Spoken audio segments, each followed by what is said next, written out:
Mic check, mic check.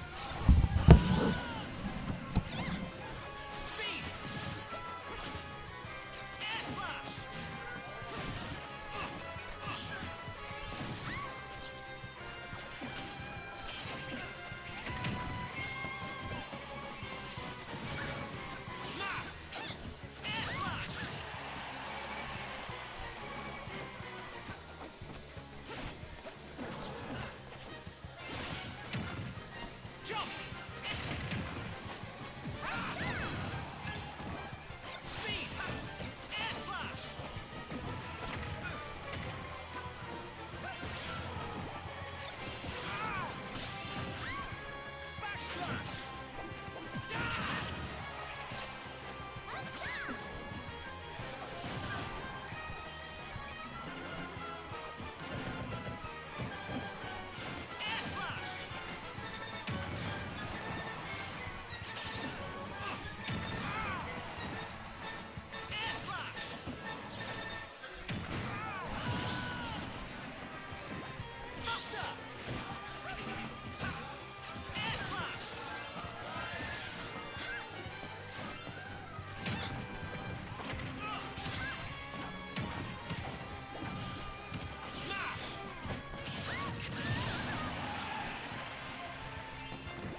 お前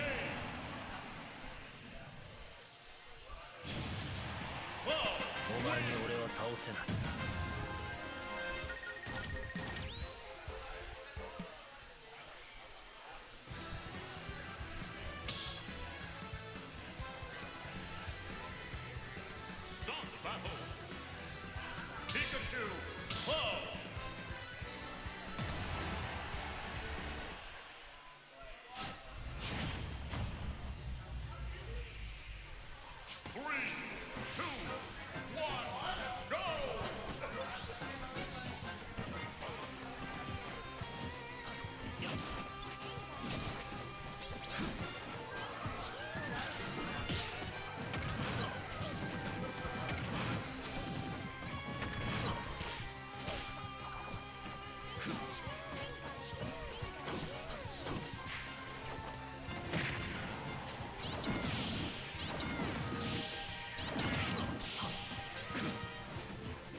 What's up, everybody? Voltstrike here.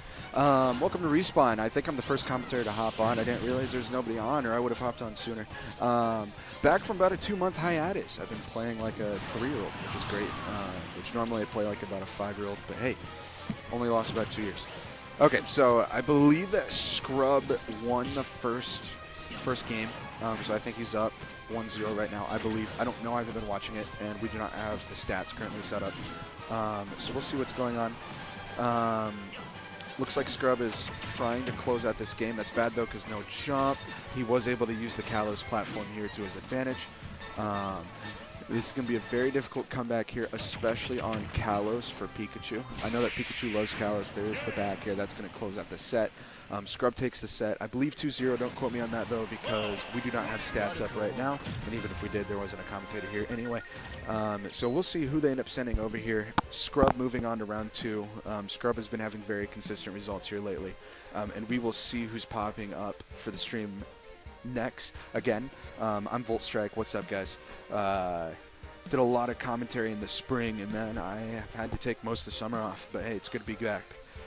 It looks like if I can see who's on stream next. I'm not sure who's on stream next. Hopefully we can get some more commentators out here, because I would hate to have to solo this thing, because I'm definitely not going to be playing too much because of my level, but that's cool. So far in this tournament, it looks like Brave won his first round, Naomi won his first round, Bent beat me, yay. NACL won his first round, Duke and Yek won their first round, and then Palu Jesse, who I've actually never heard of, beat Valley, and he's about to play against Yamanak. Let's see who that we're about to put on stream here. Hopefully it's a pretty good matchup. There's a couple decent options coming up. Like, let's see, what would be a good one? We're going to have Yek versus Duke on stream. I can hear Pokemon from a while away. So that is most likely going to be Steve versus Yoshi. Very interesting matchup, especially Yek always jokes on Twitter about how much he hates the Steve matchup. I mean, the Yoshi matchup. He jokes that Yoshi's like top 3 or something, top 1. So we'll see what happens here. He's definitely going to be frustrated, and he's going to have to play a very patient game style here. We will see what happens. It should be a ton of fun. He does not look excited. Kind of slowly waltzing onto the screen there.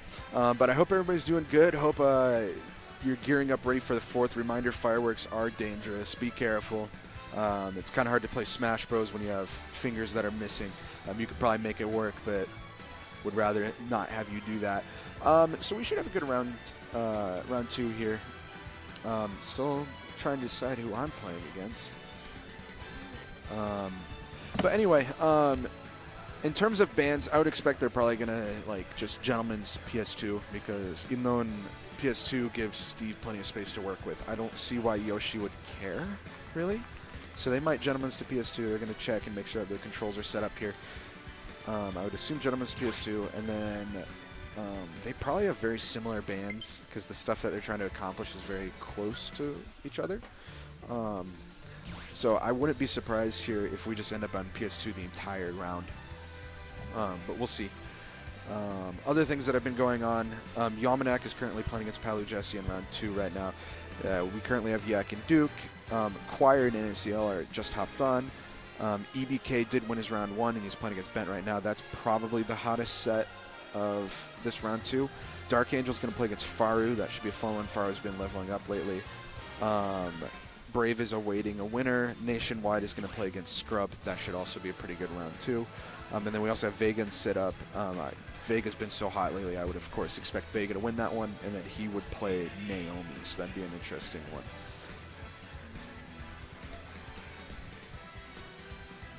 But yeah, hope everybody's been doing well. I've been doing good, busy. Texas heat has been getting to me. Tons of fun. You know how it goes. These guys are taking 6 years to set everything up here. By the time that they start, I may have to start my next set. We'll see.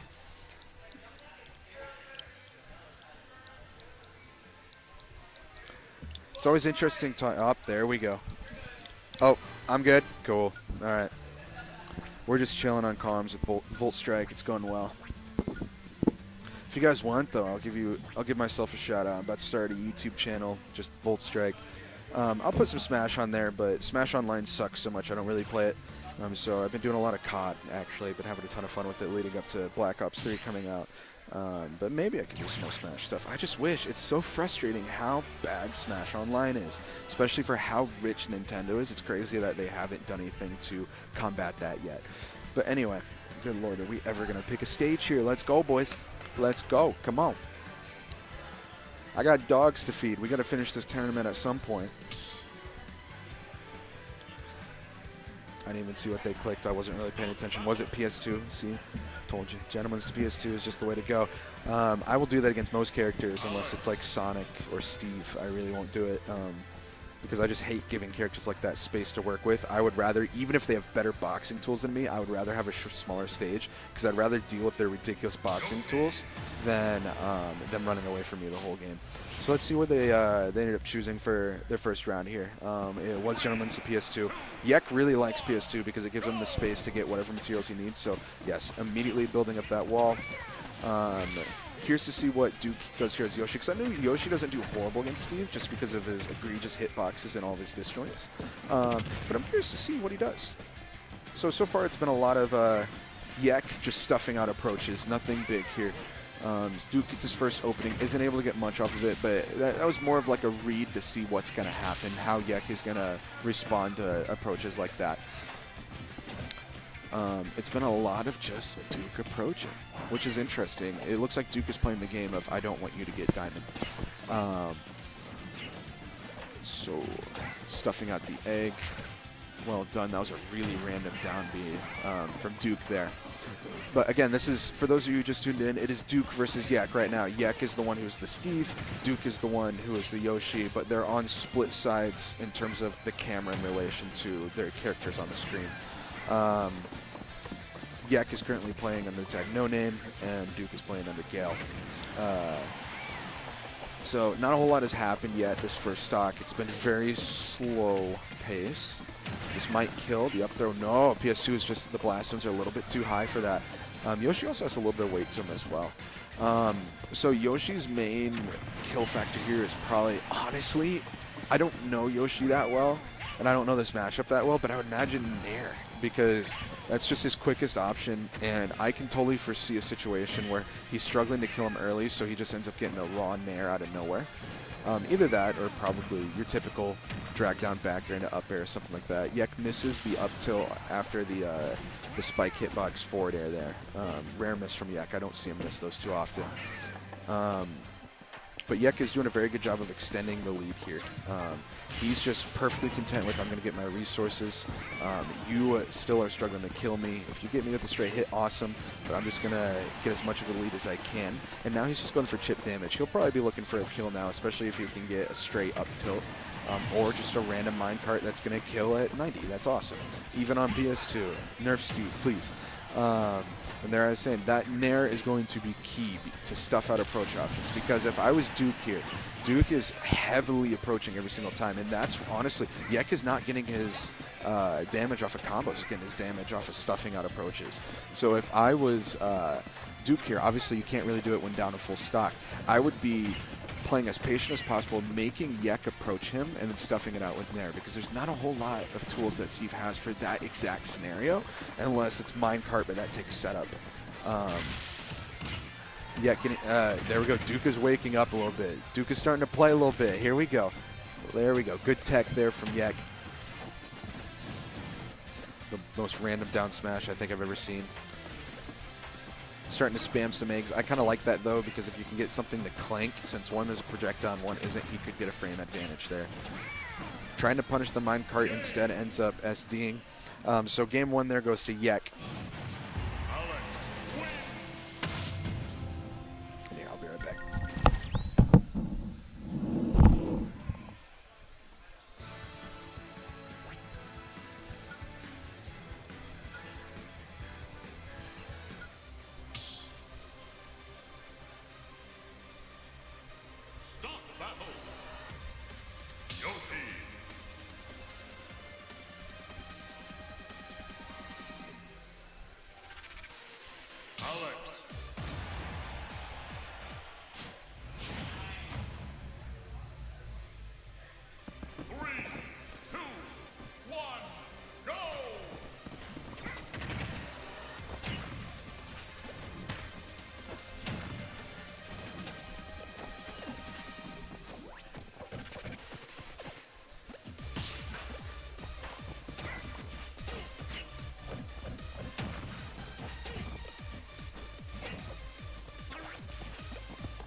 right, how's it going, chat? This is Chives on the mic. Tuning in for Brave WT and Dark Angel. And I'm not sure what game that just was. I just got here. It's worth noting that Dark Angel is playing his secondary, Young Link, kind of an in-progress secondary, still very much learning. So let's see if he's going to swap back onto the main or keep committing to the bit, trying to learn Young Link. Seems like he's genuinely thinking about it for a minute. Do you want to win or do you want to learn? This is the question, Chris. Okay, he wants to win. He's locking in.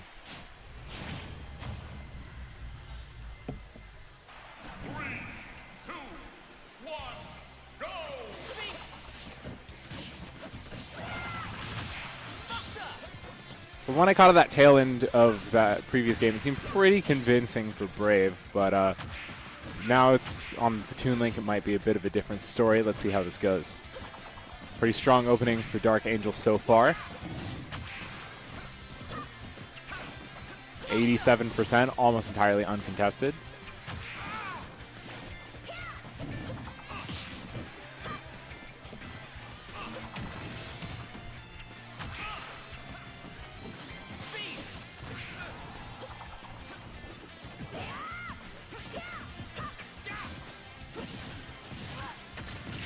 Oh, wow.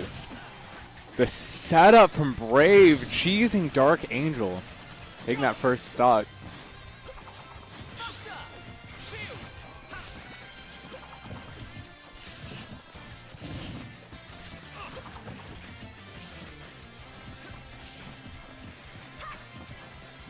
I'm liking this gameplay. Very patient, not overly aggressive on any approaches. And then when the speed art comes online, able to switch gears very, very quickly.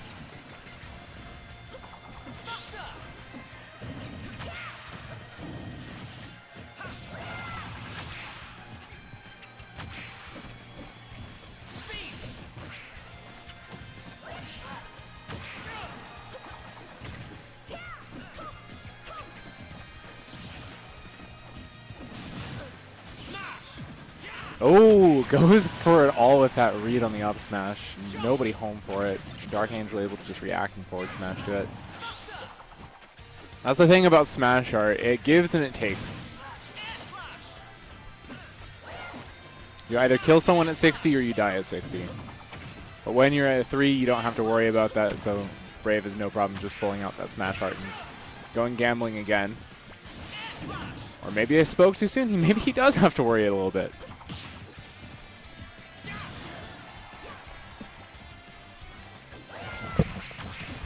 All right, we got Choir joining us for commentary. Hello, hello. I'm not sure what game this is. I just got here and hopped immediately over to the commentary desk. I don't see a scoreboard up or anything. But you know what? It's a banger. Yep. So game 1 question mark. Whatever the previous game was, I'm assuming it's game 1. Brave won that one, but Dark Angel was playing Young Link instead of Toon Link. Young Link. Okay, Yeah. that's actually the game, though. Yeah. He did that early against Faru, and he's proving a certain player right, and I don't like it. Proving a certain player right. Oh, Yeah. is there lore? He hit a combo I wish he didn't hit. Oh. And then he didn't hit the bomb, but the dare still does it. Oh yeah, the dare's gonna do it. Nice 2-stock from Dark Angel there. Definitely looking a lot more confident and comfortable on the Toon Link instead of the Young Link. So I'm guessing Brave got game 1. Yeah. Brave got game 1 with the Young Link. I'm assuming it's game 1. Yeah. But yeah, Brave got game 1 with the Young Link. Oh, he's going back onto it. Ain't no way. Yeah, he just needed the Toon Link to boost the confidence, and he's like, okay. You know what? If he does this, more power to him. Well, I know Chris is trying to actually learn the character. That's fair. So, like, I don't like it, but that's fair. I understand the idea behind this. You're Yeah. saying, screw the local. If I lose the set, I lose. Yeah, right. It's fine You know what? because I'm getting experience and learning a new character. And you know what? If things hold true to time, losing here, it wouldn't matter in the long run. Right, yeah, it's It's also one. Shulk, so like you're bound to happen Yeah. at one point, you know. Exactly. Seeing pressure coming from Brave right now, though.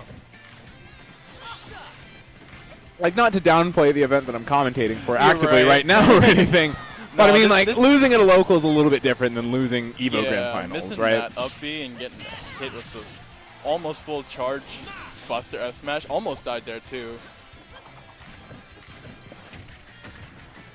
Yeah, But then I he's like almost dead as well, just having Smash Monado on. the way that Dark Angel is playing this now. Yeah. He is basically embracing the turtle style. Yeah. He's saying, I am going to be perfectly content playing the fire arrow, fire arrow, fire arrow game. And just there you like, go. if you try to approach from the ground, I will react in down tilt and up air. And then he just gets F smash. I mean, you kind of Yeah, have to go right. for reads like that if you're brave here. Yeah. His Yeah, tag is brave, not scared. He's Brave, got to yeah. make some brave choices. Fortunately, his tag is brave because now the opponent knows. Speed Monado pressure is crazy though. You can Oh, almost do speed nothing Monado is about it. insane.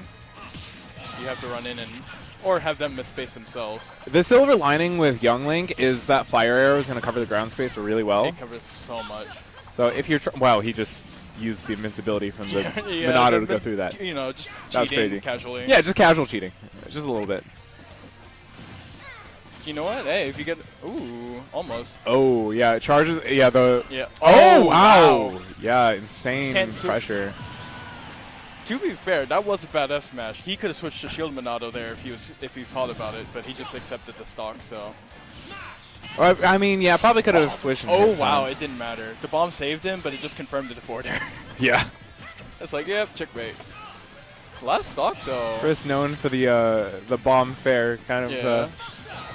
gives and takes on that. Ooh, little early. I don't think he was expecting the parry. I thought he was gonna. I think he let go of shield just so the auto time afterwards, but it didn't come out. I like the way Brave is responding to the way that Dark Angel is playing this. He's Yeah. doing a lot of just, okay, you're catching me running with these fire arrows. I'm Yeah. going to walk instead so I keep my shield active. He has the projectiles, but Shulk has a ton more range, and he's like, just come to me. You're gonna have a hard time. That was interesting. Ooh. I think he ran through him with. Oh. How did that not kill? I see down air kill at 90, but that one sent nowhere.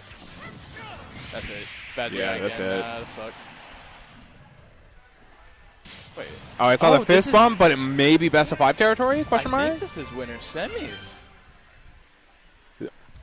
I know Dark Angel beat Faro to get here, and Dark Angel probably had a buy seed. No? Okay, No, looks like that's it. it might be, possibly, don't know. Seems a little weird.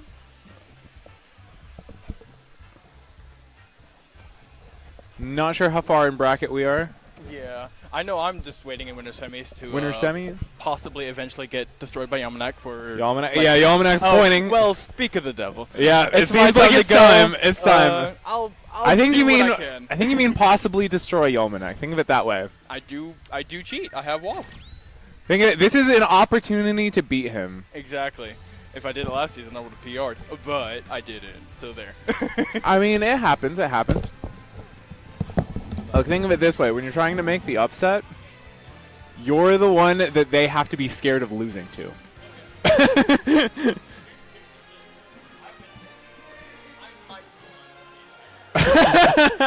All right, good luck, buddy. Good luck. All right, Yalmanac Choir, Peach Wario coming up. All right, with Choir dipping out to play his match, seems like we've got Volt Strike joining us for commentary. Strike, how are you doing, man? What's up, chat? Oh, wow, the mic monitoring is extreme on this bad boy. Hold up. All right. So we got a new set going on right now? Yes, we just caught a banger with Dark Angel Brave, Game 3 set.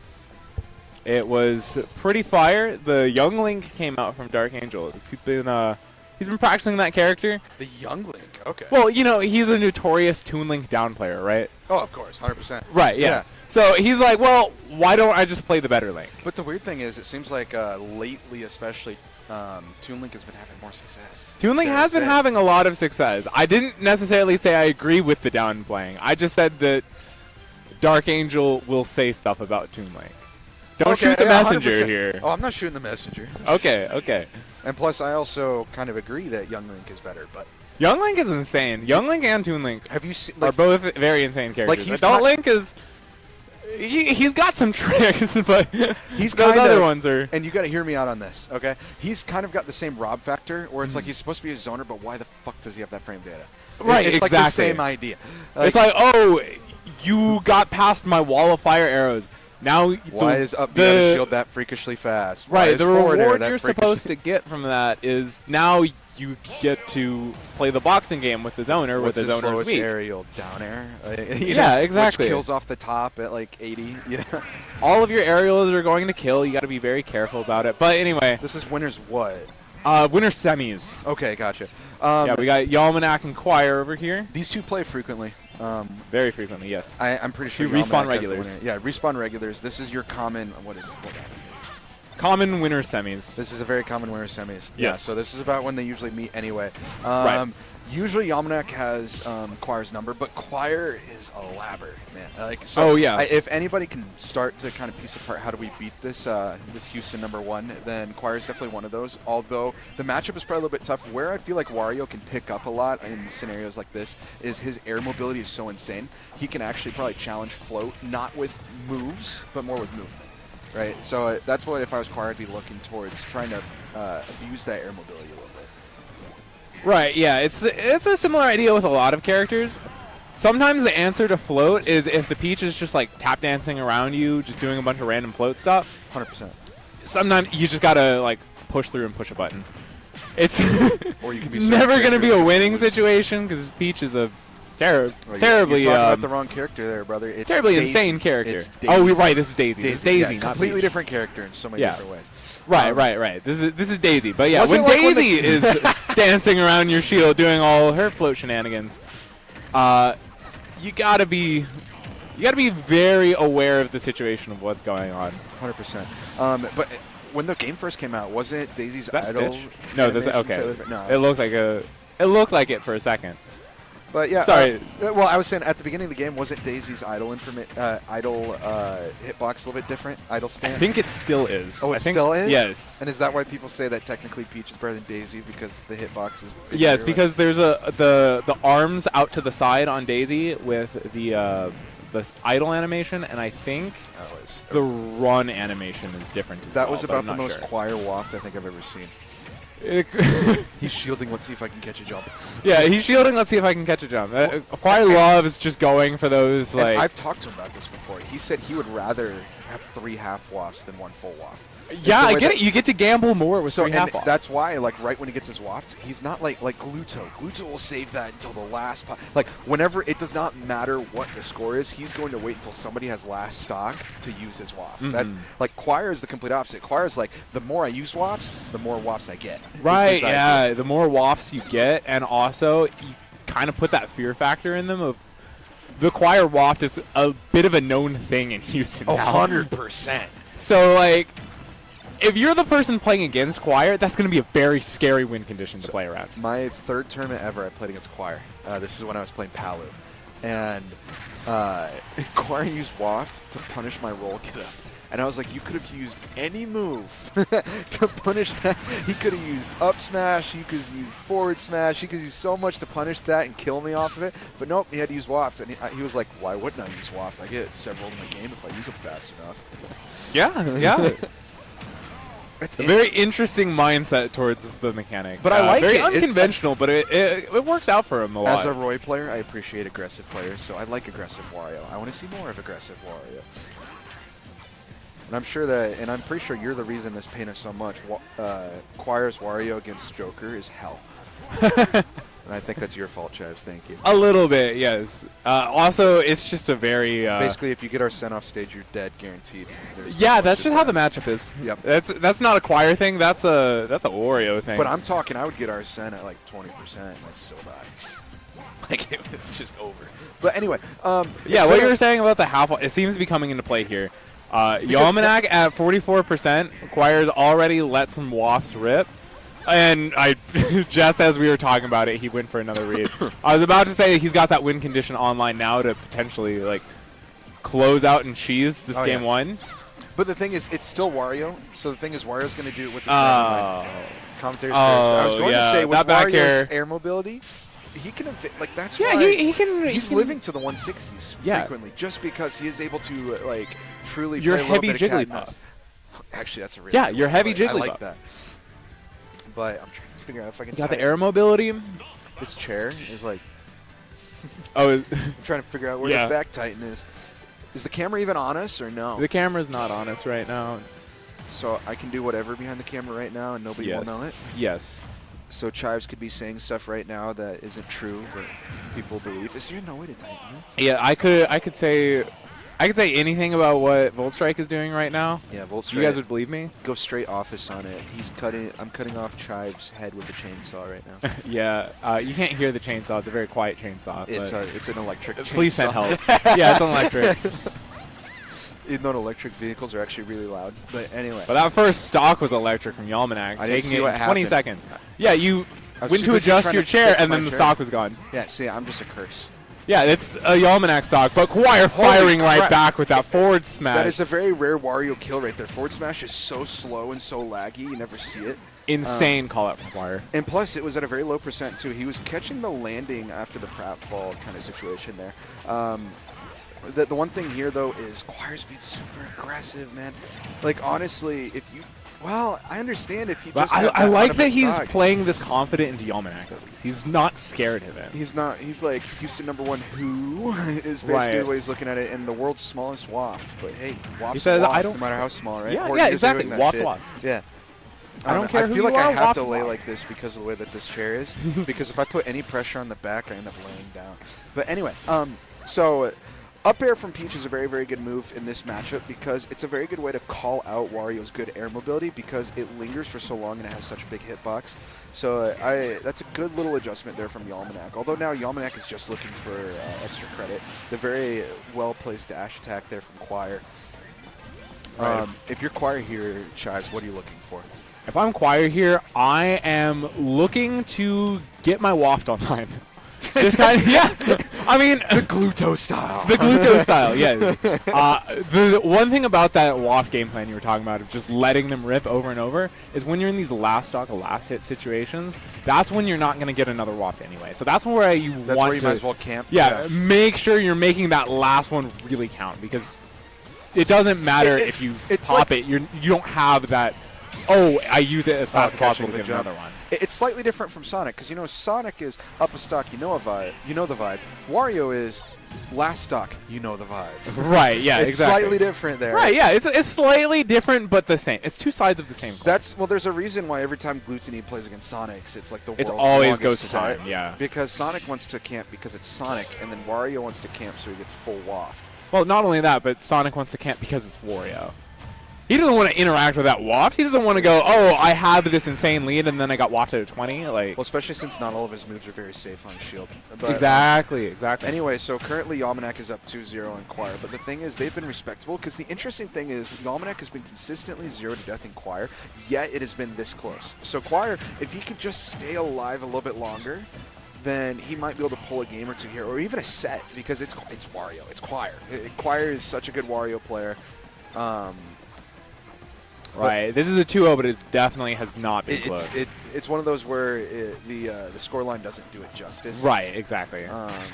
Where it's definitely not been free for Yalmanac. Yalmanac's had to struggle for some kills. At least once per game so far, Choir has lived to 160 plus. So that's going to be a key here. If he can do that for maybe 2 stocks instead of just 1, that's huge. Random up B out of shield is going to get punished for it, but not super hard necessarily.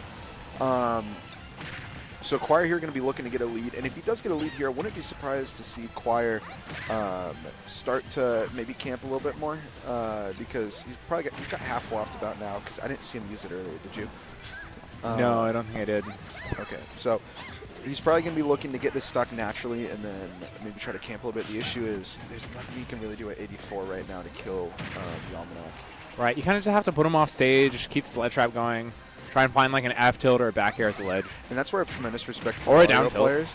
Because part of the reason why I picked up Roy was because I wanted an option to be to kill somebody at 40 if I'm in the right situation. Wario without waft, you know, Right. and that's why I respect players like that because he basically has to remain patient for 90% of the game. Yeah, that's one of the benefits that Roy has over characters like Wario, for example, is you have that, I can consistently kill off of a lead trap at like 80, potentially, if I just make a good call out. You basically have 3 different characters. You have the characters like Steve or Peach, or Kazuya, or I can just randomly kill you at any time, just if there's several different setups. Then you have a character like Roy where it's like situational, I can kill you early based on a situation, right? Like if I catch you with the jab side B at the right percentage, at the right angle and stuff, I can kill you on the right stage. And then you have characters like Wario where it's like, yeah, you're probably going to live until 130. You're probably going to live until 130, or you get wafted at 20. So, or basically, or you have Joker, which is both. Right, yeah. Joker, which is when Arsene's not there, you're like Wario, and then when Arsene is there, you're like Steve. Exactly. Like Fast Steve. Like Fast Steve. And no blocks, and no broken up tilt, and Okay, yeah. no broken side B. It's good side B, but not broken. So Quara's going to be looking for a waft here. The issue is Yamanak has been utilizing his floats really well, but the interesting thing is you would think that... Does he have it back on line? When did he use his last one? It was... I wasn't watching the clock. He's flashing right now, right? Yes. He has full waft then? Or at least partial waft? I Is can't that remember full flashing is full or partial. But yeah, there he goes. Yeah, there we go. He just answered that question for us. All right, so this is huge here. The issue is Quara's going to have to do this the honest way. He's going to have to play honest Wario here unless he can camp the ever-living hell out of Yamanak, which is not the smartest idea right now with the percentage he's at. He's going to have to just legitimately do this. And it's on PS2 also, which does not have the shortest blast zones. So he's just going to be looking to chip away. Maybe he can get a half waft. Very good parry there. Half waft is a potential win condition here. He would need to wait, what, another 30 seconds probably? Yeah, probably. It was around 4 minutes-ish when he did that last waft. And it takes 1 minute to get to the half waft? About 1 minute, yeah. So he just needs to be looking for chip damage right now to get him the half waft kill percent because he's not there quite yet. He probably needs to get, another 20% on him. And then he can probably kill him off of half waft in the right situation. But that's a lot of it. He's just going to be playing, and he wants to get out of the corner. Oh, up B. He hasn't used that since the very beginning of the game. Oh, he thought he had it. It was honestly, yeah. He should have. No, okay, maybe. Well, he was looking at the clock. He was just. Oh! Wow, that is an interesting. Was that back air? Okay, so that's something that happens sometimes. Was that back air? I think that was hard to tell. I couldn't tell, but yeah, whenever two killing blows interact like that, and it's a last stock kill screen situation, there's a weird glitch where because Quire was on the player 1 side, he just kind of plopped to the ground. Oh, I didn't know about that. Yeah. What's up, Faru? So, how'd it go, technically, a mirror match is not an even matchup. It is slightly favored in whoever is player 1 side. How'd it go, Faru?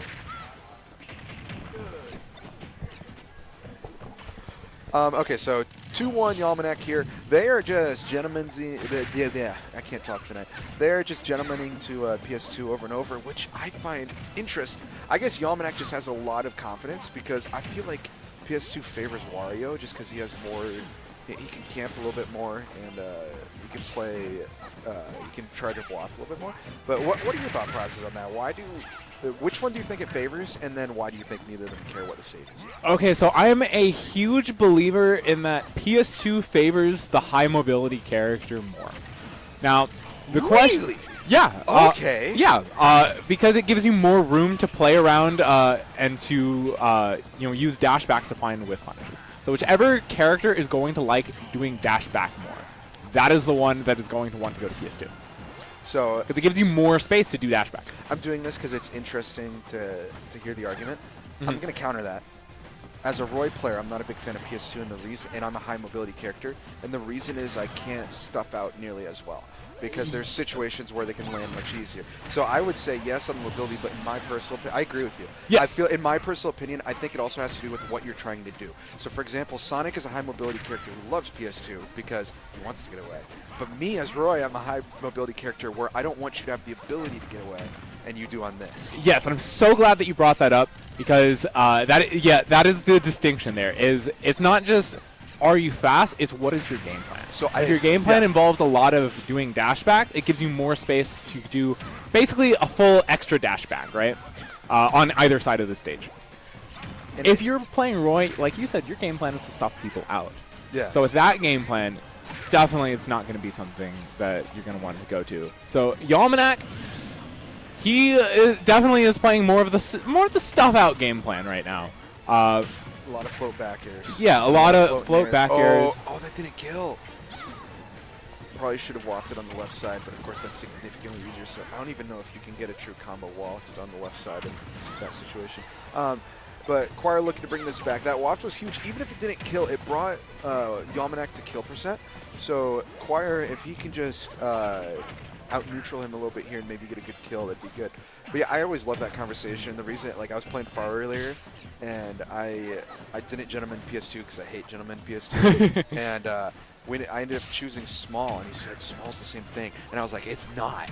It's not. There's Because, one fewer dashback. Especially as a Roy player, it feels like one is here and one is here. I'm not even Right. kidding. Like, and I didn't realize how big of a difference it was until I played Roy. Because Roy, my fair covers half the freaking stage. You know, like I can stuff out half the stage with that. On this, people get away from me all the time, and it's so annoying.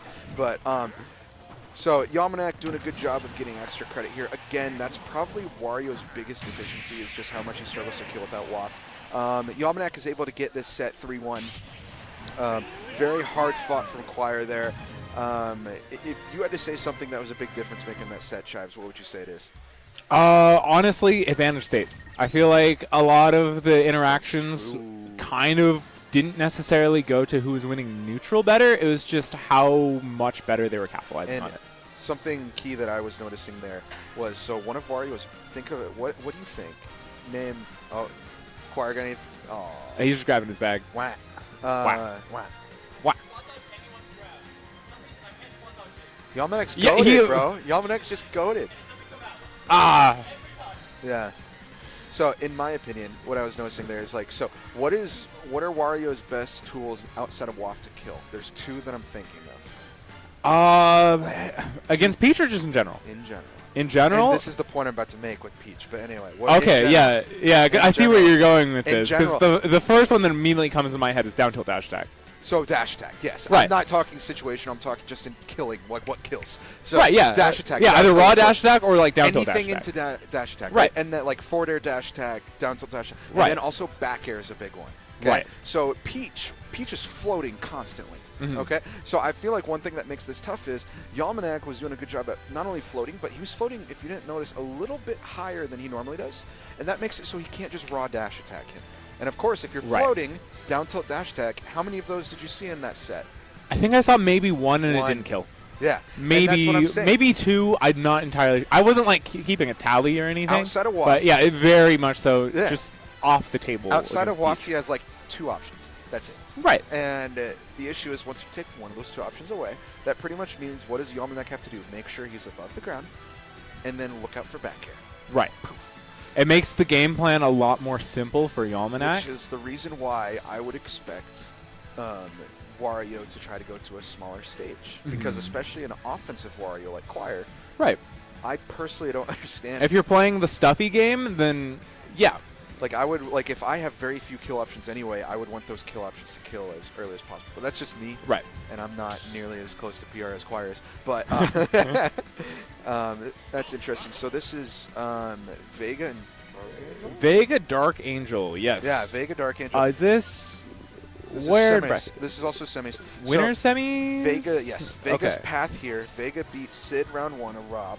Beat Naomi round 2, 2-0. That's a pretty good win. Beat Nationwide 2-0. That's also a very good win to get here.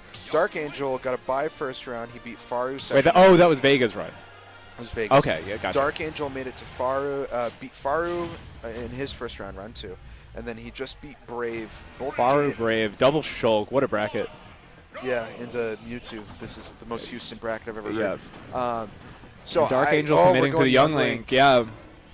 I'm curious because again, Yeah. we see such little Mewtwo stuff, and we don't have a Young Link in Houston really. We have one who doesn't really come to respawn. We have Puffles, who is a very Goated, yeah. extremely goated, Yeah, but has not some- very traveled. I Young Link. watched some of his like clips, and I was like, holy crap! He makes Young Link look a lot of fun. No, yeah, he's. Shout outs to Puffles. That is my goat. He is one of the players I probably play with the most, just because. Really? Like, Nice. yeah. I play Wi-Fi with him a lot. Joker Youngling. Joker Youngling on Wi-Fi. Oh, that sounds like hell. That sounds like I don't want to play this game. Okay, that is That probably sounds like time to boot other up than COD, here at baby. Respawn. That is probably like the only Smash that I usually play. Really? Yeah, I refuse just to play grind online. with either Puffles online because he has the latency mod, or I will come here. Well, so Heartbreak and I tried playing online for a couple hours last week, and I almost rage quit after the first game because even though we both had LAN, I hate online. I can't do it. Do you have the latency mod? Nope. need to It do makes night and day difference. Trust. Really? Okay. Well, So I didn't it's get it. so big of a difference. There's two different mods that one. I'm not saying that I'd PR with it, but I'm saying I'd get more practice. You get way more. You get way more practice. It makes online actually fun. Well, especially Roy online is so annoying. Yeah, because a lot of your advantage state is reactive. That makes sense. Yeah, so I asked Sate Jam, who's probably the best Houston Roy, even though he's not crazy active. I would text, like when I was learning Roy, I was texting him a lot. And Shout out to State Jam, by the way. awesome Amazing graphics guy. Yeah, 100%. graphics But guy. You'll like this. So I DM'd him when there was a little bit when I was trying to play online again. Right. When I first picked up Roy, and I was like, okay, so how do you play Roy online? This makes no sense. And he said, press the A button as fast as you can. Okay, that's how you play Roy offline too. No. Oh Well, wow, good catch on the teleport. It's a lot more reactive offline, but like you have to mash even harder online. I'm like, that's stupid. That shows how stupid online is when the answer is just mash harder. Yeah. If I can't reaction complain is about off the play- table, proactive play is a lot better. It's just how it is. But so. Oh wow, good spot dodge. One big thing that I'm noticing here is Vegas slowed down the tempo a lot because it was interesting because he was actually out-tempoing Dark Angel at the very beginning, which is where he was getting his lead. But now he's starting to camp a little bit. Probably the frame data from Younglink is pressuring him a little bit more than he'd like. But the issue is Right. when you get Younglink time to set up his traps, it's scary. Wow. I You was about to really say- have to thread the needle with Young Link. It's kind of a lot of balancing. This is a character that has really good zoning tools, but Yeah. also has really fast, really safe buttons.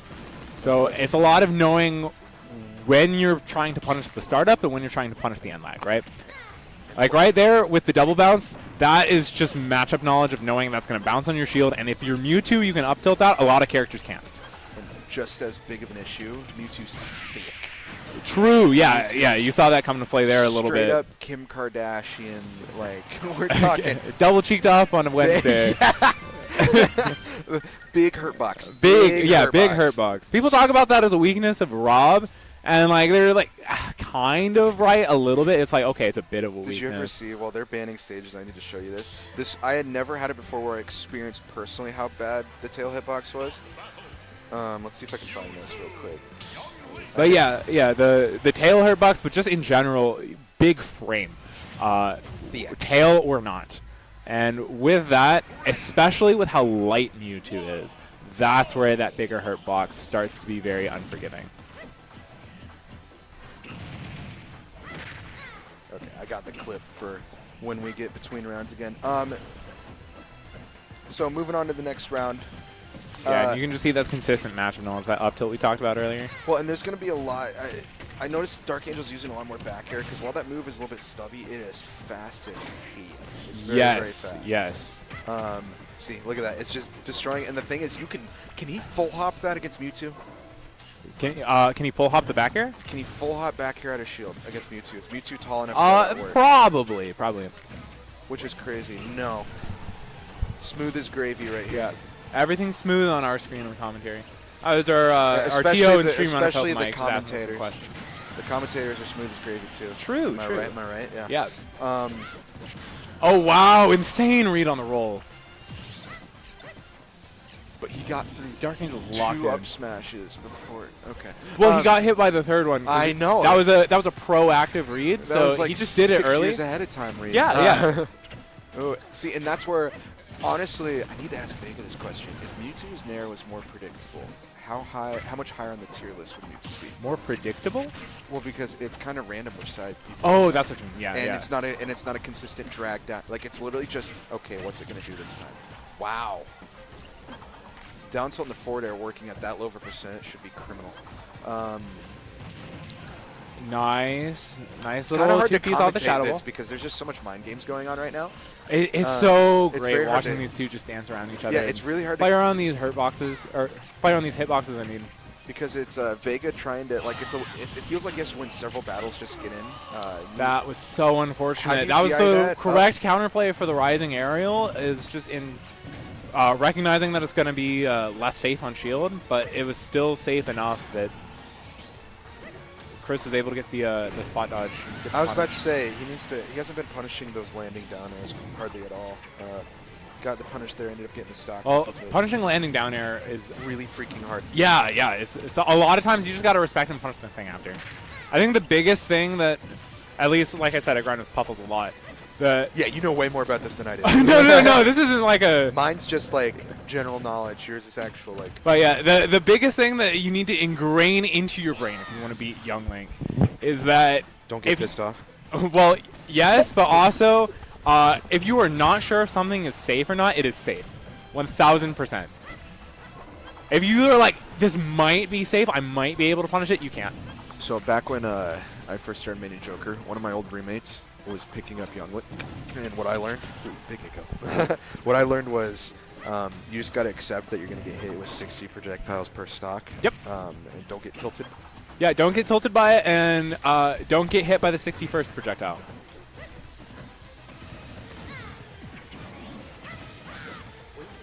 61st projectiles. Ooh, clean. Okay, so look at this tail. Insane clutch from Dark Angel there. Ready for this tail hitbox? This is online too. Right now, Volstrike is showing me a clip that he. Yeah, this is my clip. Pretty cool clip. So look at this falling there. Falling there. Okay. How's that hit? And then Yeah, that's catching the foot. and then look tail. Yep. Roy F smash big and Mewtwo hurtbox big.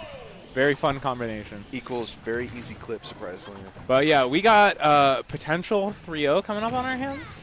Which is crazy because Vega came out so strong. Right, Vega came out so strong, and also, just to underscore how crazy this is for Dark Angel, this is the Young Link. 100%. Like, this is a bit of his newer character. This isn't to say, like, he's not great on the character or anything like that, but definitely not as experienced as he has with Toon Link, just playing thousands and thousands of sets with the other Link. Whoa! Yeah, Zaren almost killing it Affair. bad. No, yeah, Zaren Affair, that's a very scary win condition. If you DI it bad, ZSS that could in the house. potentially kill. Isn't Very it- ZSS-esque. It's funny that how you could almost argue that Young Link has a better Zare Fair than ZSS. Because at least his can kill. Yeah, I would say that you were correct with that. Zero back air is the thing with ZSS, though. Oh, yeah. Yeah, Zare so that's back gonna air kill. ZSS is filthy. Oh, wow, yeah. and back just throw? punish. Yeah. Yeah, back throw, put him off stage. Up throw's not quite going to kill yet. Why is he not going off stage? He just wants to hold the ledge trap. I honestly respect it. No, I respect it, but I mean, If Young Link has a expecting lot of this. ways that he can mix up the crowd. Now, I'm not sure how comfortable Dark Angel is going to be with that, because well, isn't that technically Young Link's biggest downfall is when he's off stage? I think that it is when he is off stage and on the ledge. I don't think he's super great in either situation. Okay. He does have some good aerials that he can contest you from the ledge, so he's not terrible. But either way, you want to push those situations, whether it's a that's ledge true. trap or an edge guard. Okay, so Vega wasn't able to get a whole lot of extra credit there. Man, he's Yeah. The general idea of the game plan against Young Link with most characters is going to be you can't deal with him directly by like contesting things, so you are going to want to push him to the corner and then force him to fight out of that situation. You are playing for space rather than playing for hits in the kind of middle of the stage part of the game.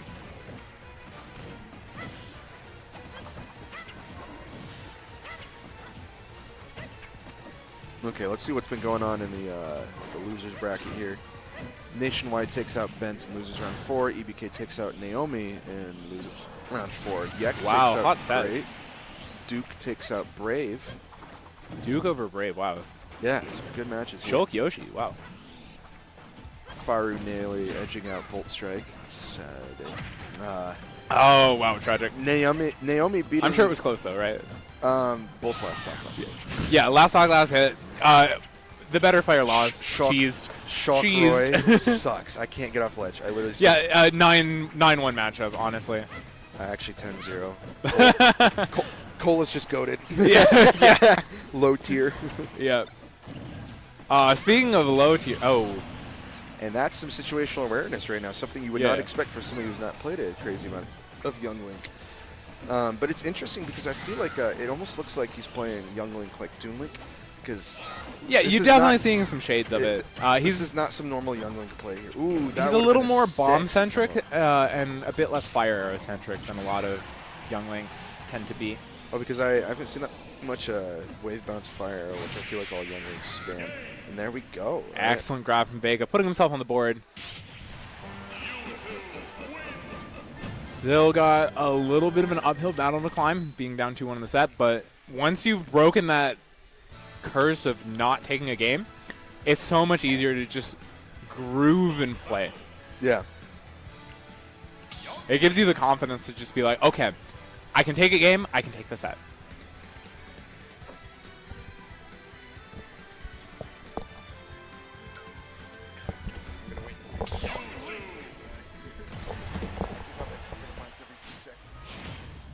All right, Voltstrike stepping away for a little bit. Thank you for joining us on commentary. All right. I'm still here to hold down the fort, though. Right now, that's that confidence that we were talking about just a second ago. Vega firing off really strong in his opening here. You can definitely tell that after winning that game, he's a lot more locked in. He's a lot more into it.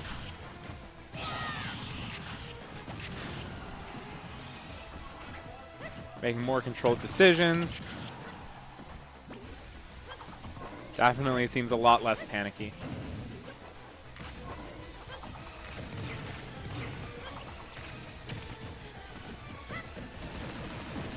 Nice nair out of shield. Catching the roll, forward throw off stage. What's the mix-up? I like how he went for that edge guard there and positioned himself so that he could still keep his turn on the ledge trap.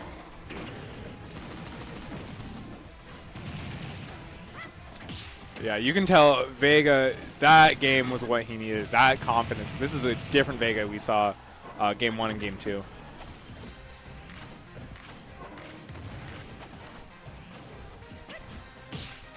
Nice, just waiting for the down tilt onto the spot dodge.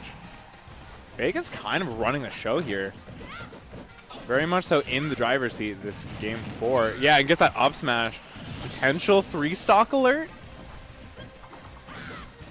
If that happens for game 5, I wonder if Dark Angel might swap onto the Toon Link.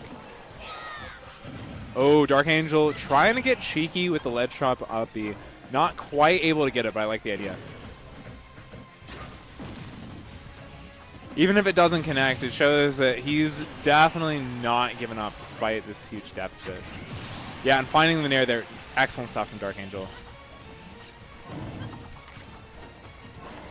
Still down a full stock and lapped in percent.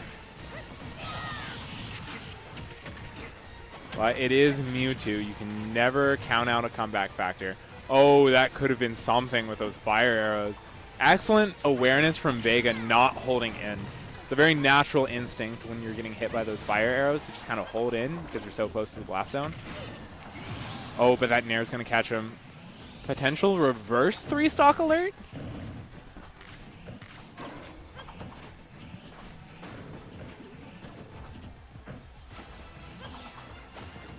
Vega just wanted to make sure it went to last stock so they'd stay Young Link for game 5. Yeah, and finds the forward smash, not going to kill. Oh my god, I'm surprised. Yeah, but that forward air, that's definitely going to take it. Okay, we got a game 5 set. Chris nodding his head. Thoughts of Toon Link racing into his mind?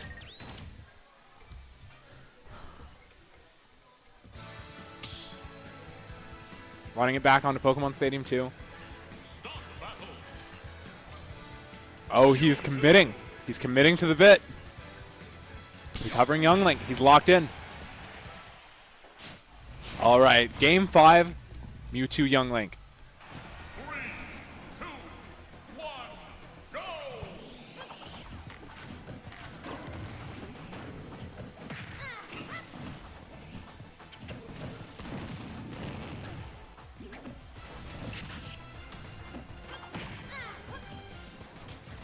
Great start from Vega.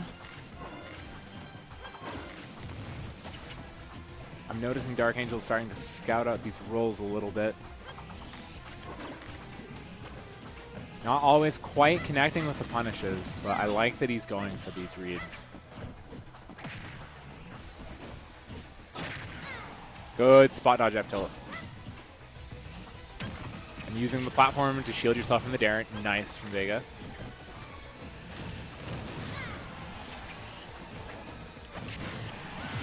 Great first stock from Vega. But Dark Angel looking to fire right back. Again, goes for a call out on the roll. I like the way he's doing this because it keeps him positioned. If you're going up for the roll call out versus any other option, they're not going to be able to move past you, so you're still going to keep control of the stage.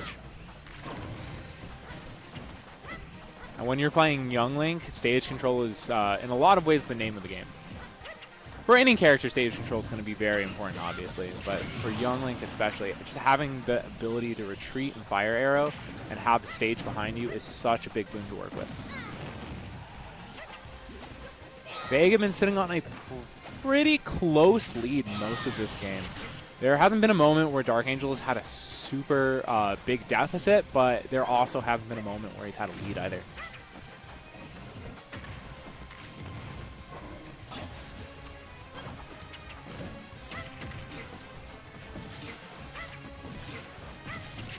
Oh, but catching with that tech chase with the down tilts, putting Vega in an uncomfortable situation off stage.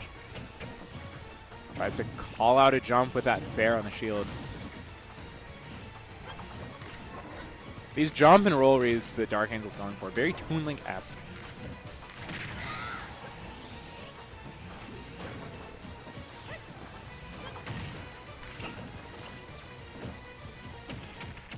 Nice grab. Just getting the back throw, throwing him off stage. Good dash attack, keeping that advantage going. Oh, but the reversal fair. Vega now in the driver's seat. Ooh. Goes for a spicy little call out with the down smash. Not there for it. And just holding the shield the whole time for that pressure sequence. Scary situation. Your shield getting a little bit low there. Especially with a bigger frame like Mewtwo, you always got to be scared of getting shield poked. Dark Angel sitting on a slight lead right now.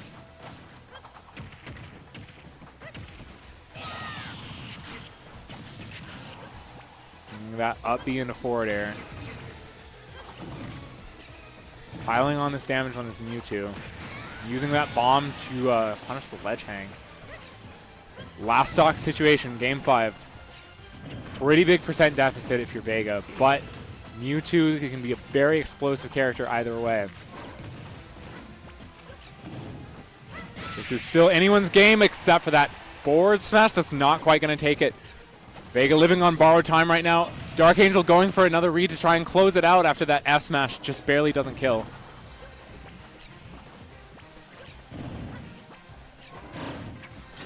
Vega just staying on the ground, charging that Shadow Ball.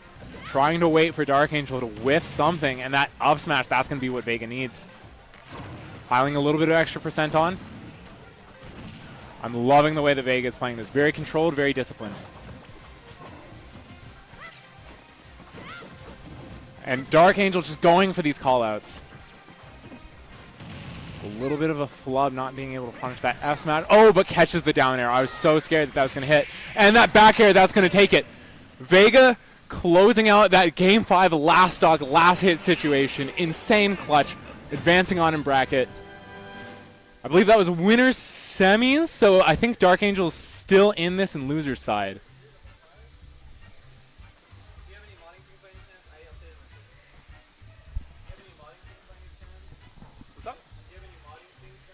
I don't have the things. I got you next week.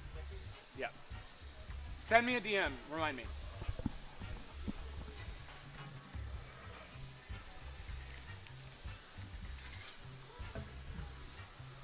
All right. Excellent clutch from Vega, closing out that game 5. So much discipline to just not give Dark Angel anything that he could punish.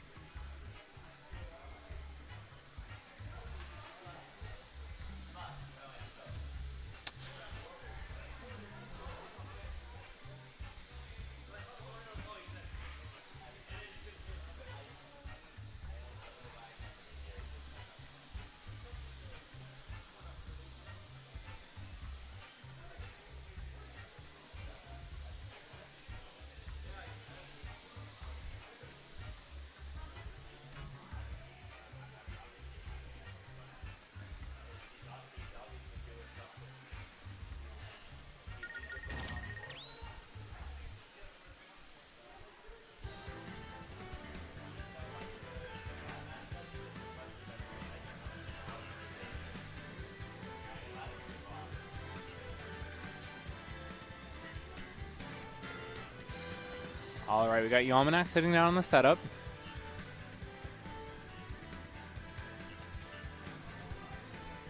Possibly starting winners finals soon? Question mark.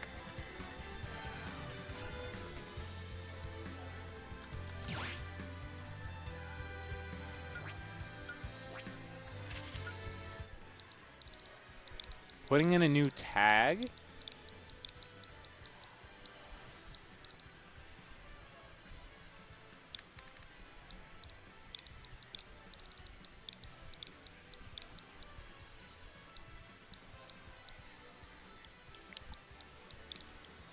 Yosek equals, I don't know who Yosek is. Ugly. Well, that's not a nice thing to say. That's not a nice thing to say. Yosek, I don't know who you are, but I'm sure you are very handsome and beautiful.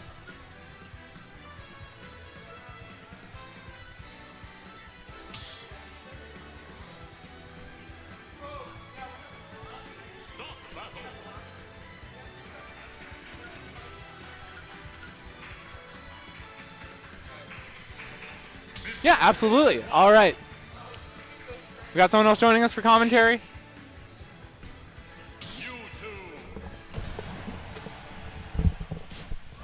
Alright, hello everybody. I'm Yosek.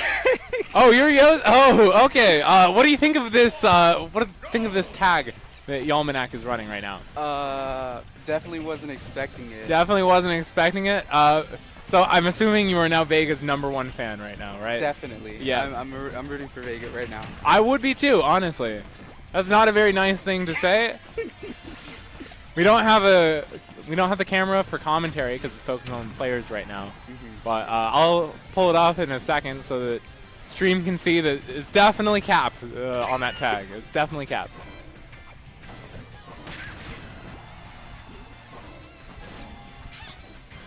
Yeah, Vega winners finals just clutched Game 5 last stock set over Dark Angel to make it here. I know, that was really tense. Yeah, it was an insane set. I know. Oh, yeah. Kind of goes for a read with that F smash here. Smiling and laughing it off. It doesn't quite pan out.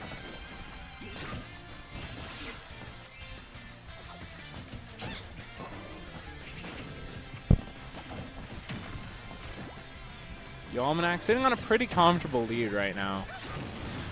I'm not sure how the matchup usually goes between these two. Typically, with pretty much everyone in Houston, it's Yalmanac favored. There's a reason that he's had such a dominant streak on this local in particular for so long. Just an insanely skilled player in region. Vega also plays Bayonetta, right? I don't think he has a Bayonetta. He does have a few other pocket characters, but Mewtwo is definitely the boy for Vega. Okay. Because I wasn't too sure. I remember coming to a tournament last time, and I wasn't sure if it was him who I saw playing KO. There are a couple of Bayo players. Yeah, I know Naomi is probably who you're thinking of. Trying to think if there's any other Bayo players. Oh wow, Not quite going to kill with that back air, but getting that kill screen when you are getting 3-stock, definitely a bit of a shot to the morale. Definitely. Worth noting, by the way, that last set, the Dark Angel set, that was a reverse 3-0. And you could definitely tell that the way that Vega was playing before and after taking a game was a lot different. So Vega's one of those players that confidence is going to matter a lot in the style that he plays, which kind of is a Mewtwo thing, but also just like a player thing as well.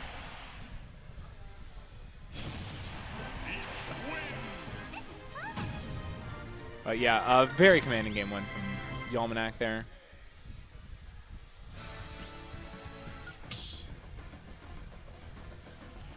Hopefully he'll be able to bring it back on the next game. Yes, as we are Vega's biggest fans right now. Oh, just, yeah, try not the pit. Yep. So I briefly mentioned Vega does have a couple of extra characters in his pocket. Pit is one of them. He also does have an Inkling as well. So depending how this Pit game goes, I'm not sure what we're going to see.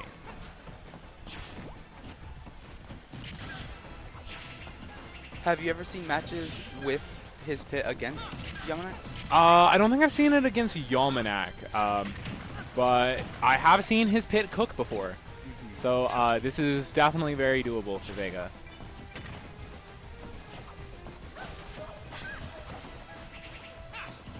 Pit also very much a character that lends himself to Vega's general play style. It just kind of, instead of favoring the charge shot aspect of Mewtwo, more of the mobility side of the way Vega likes to play. Yeah, because I saw last game he liked to move around a lot and like, come up close with everybody. Yeah, in the Dark Angel set, the way he was closing out that last stock, it was like charge shot was barely even a factor. And that's the type of gameplay that Pit is really going to let see shine, is what he's doing in those situations. Oh, yeah, good roll call out from Yalmanac there. Vega seeming maybe a little bit antsy to get a hit started. Nice ledge trap. Yeah, and these arrows, it's going to be hell for Peach to get through.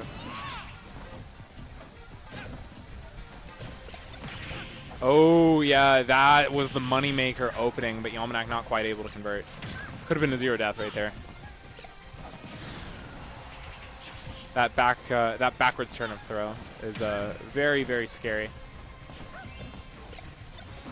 And you can see Yalmanac kind of going for these up airs with the turnip in hand. That is so that he can start his really strong combo sequence.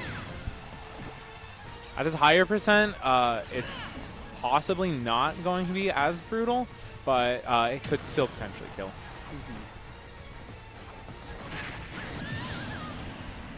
Just getting that side B cover on the stage. Oh, wow. Yalmanac had the idea with the roll call out, but not quite able to make it connect. Yeah, and when you're doing that up B over to the ledge, Yalmanac is going to catch that 9 times out of 10. It's very, very tricky to get around.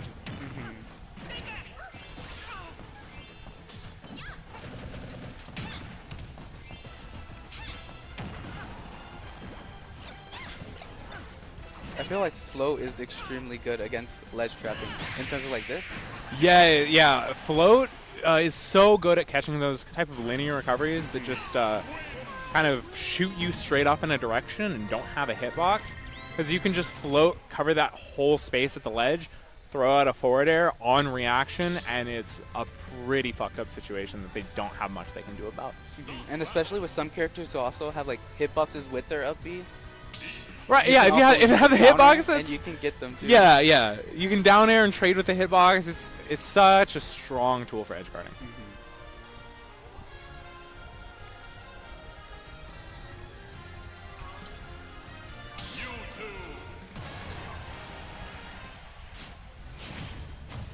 Okay. Going back onto the Mewtwo. Down 2-0. Back against the wall. Let's see if Vega can make magic happen again. The reverse 3-0. Not sure what that was with the starting forward air. They just kind of walked into each other. Seemed like Yalmanac was trying to show him something.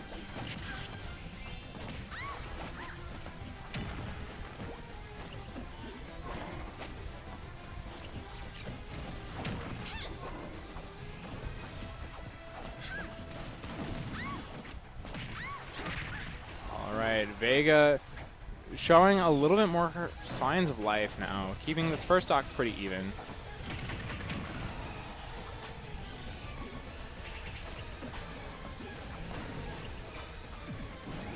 Oh yeah, goes for a call out there. Nobody home for it.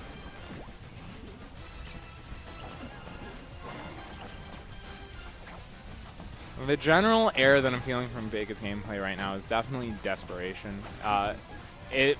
Against a player like Yalmanac, it's very, very difficult to stay composed. So it kind of applies that fear factor where you just start panicking and swinging because you're like, oh my god, this guy is so strong, he could kill me off of anything, I need to do something now. Yeah, and then it puts him at a disadvantage because from the matches that whenever I see Yamanac play, he loves to go for callouts. Oh yeah, absolutely. Yeah, it just plays right into that game plan. The worst thing you can do against a player like Yalmanac is panic. While also the thing that a player like Yalmanac is going to make you do is panic. It is a brutal loop and is why Yalmanac has been so consistent.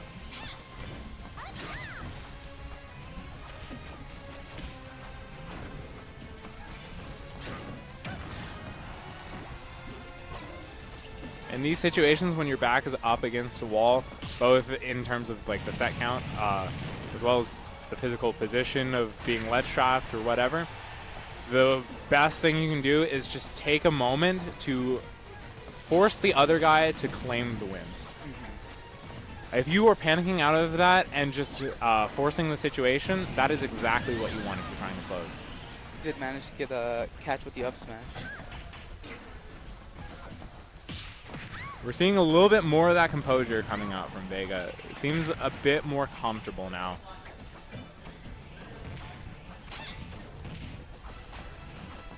He was kind of swinging a little bit at the start of this game.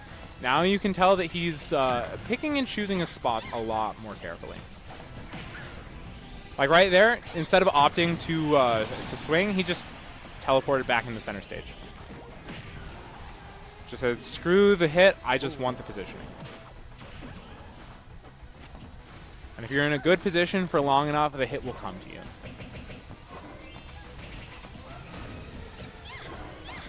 Like, Vega is an insane, phenomenal player. And if he could convince himself of that, he would absolutely be farming everyone in Houston on a consistent basis, just like Yalmanac does.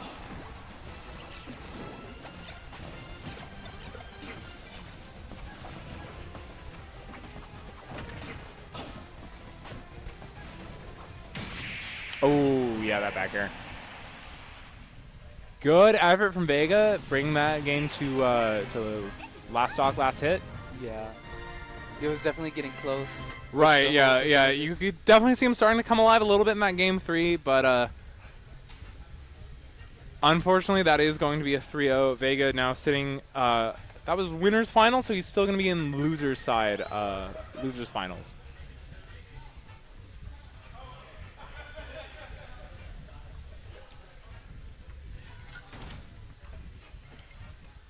All right, we got Dark Angel back on the screen, playing EBK. Dark Angel EBK. Now, this matchup used to be a Respawn Classic. These two have played a lot in the past.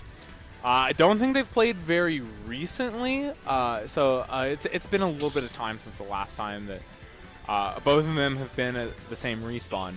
But yeah, we got a banger set on our hands. Of course, when they played in the past, Young Link has not been on the character select screen. It has typically been Dark Angel's Toon Link that comes out. Is he? But he's trying something new. He's for a long time been saying that that Toon Link is not the best Link, it's Young Link, and he says, you know what? if I truly believe this and I think that Young Link is the best Link, why am I not playing him?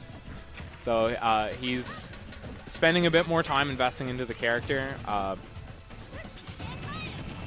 We'll see how it works out for him in this set. It's got him this far in bracket.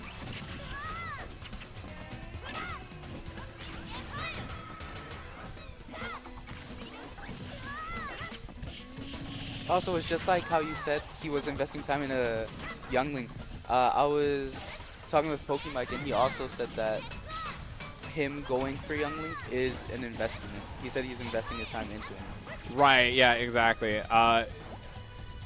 If you are playing the Young Link here, you may potentially drop some games or drop some sets that you wouldn't otherwise on the Toon Link, but you're thinking about the bigger picture. You are not doing this so that you can win immediately. You're doing this so that you can learn as much as you can about the game and about the character.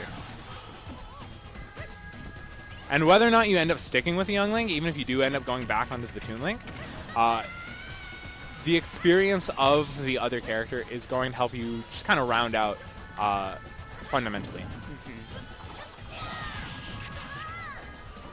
Oh, wow. Tiny little teabag from Dark Angel. Oh, he's having fun on this Young Link. Oh, I thought he was going to go for the beefy up B there. Seems like EBK thought that too, going for the down air to contest it. But yeah, if I told you this was Dark Angel secondary, seeing this game 1, anyone would say that's cap. This is looking very, very solid for Dark Angel right now. Not only does he have a lead, he just looks so comfortable in the character right now. Yeah, he's definitely feeling confident. Like that dash into the shield, just being like, "You're grab me, you won't." But that spot dodge call, that's going to be the first stock from EBK. And you can see it in Chris's demeanor in the player cam. Like he's feeling comfortable right now.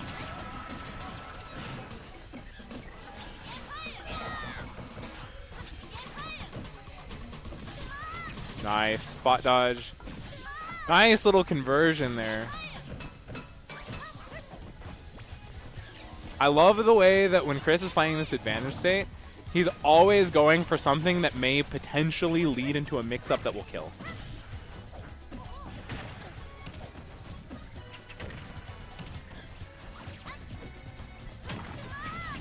He's going for that fair, it pulls the bomb.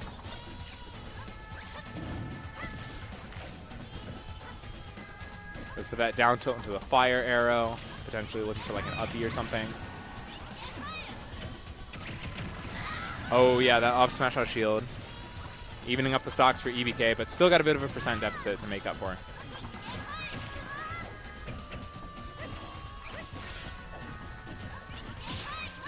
Nice parry. Oh, Dark Angel's trying to run up and down tilt. That is going to cost him a good chunk of percent. Giving EBK that moneymaker combo opening. Nice, neutral get up, and the Nair is going to take it. No kill sparks, because I think EBK was maybe holding back a little. Probably trying to like dash away from any type of like retreating poke that Dark Angel would do, so he could rise up with an aerial later.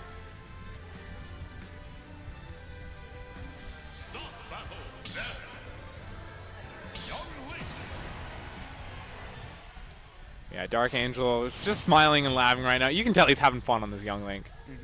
He's like, ah, yes, this is the better Link that I asked for. I feel like the Links, like Toon Link and Young Link, they're scary because of how much they can control you in the sense of like their bombs and boomerangs. Oh yeah, so for sure. So it, like, extremely terrifying characters to fight, especially in like last stock, last hit situations. Having a Toon Link bomb fair as a win condition is so insane. And then Young Link is going to be a little bit less strong with the bomb fair specifically, but he's trading that bomb for the fire arrow, which is also just as scary. And he's going to have a down air that kills. These characters are very, very hard to clutch against. Nice up smash. Catching EBK, doing the neutral get up. I wonder if EBK was trying to buffer something after that instead of shield.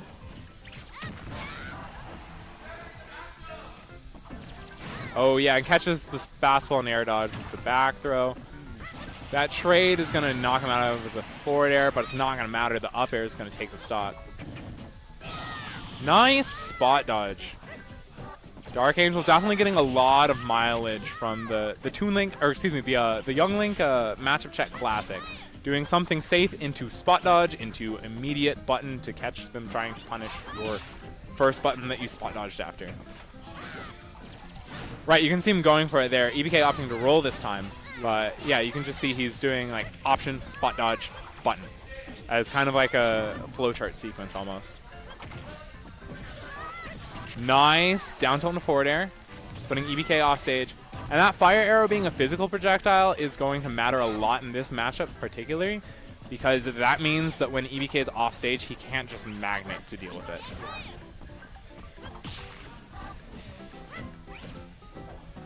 I love it. He's just going for these down tilts. He says, I have a win condition and I want it now. Going for these down airs into spot dodge. A little bit of a, I don't want to say belligerent play from Dark Angel, but definitely knowing what his win condition is.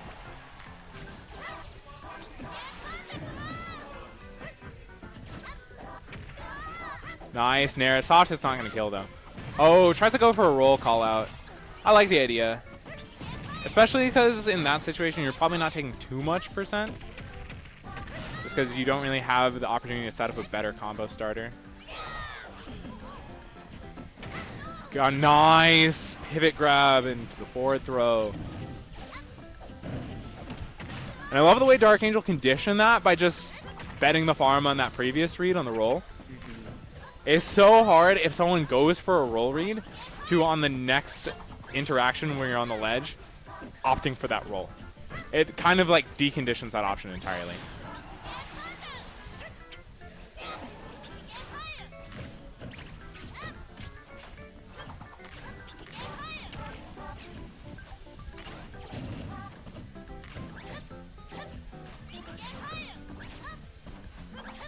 A little bit of flubsies going on.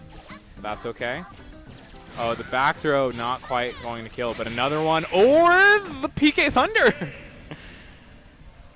Wow, insane PK Thunder from EBK. I'm surprised that took it.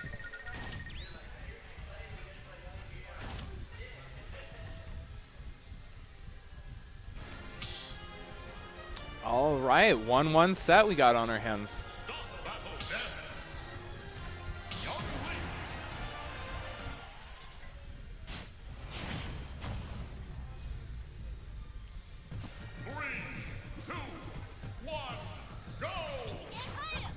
If I had to hazard a guess, I would say that Dark Angel is probably going to stay locked in on Young Link for the rest of the tournament.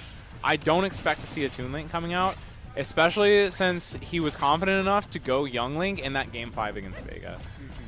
It seems like he's definitely prioritizing learning the character over just, oh, I'm going to go my my character that I'm more experienced on with the main Toon Link and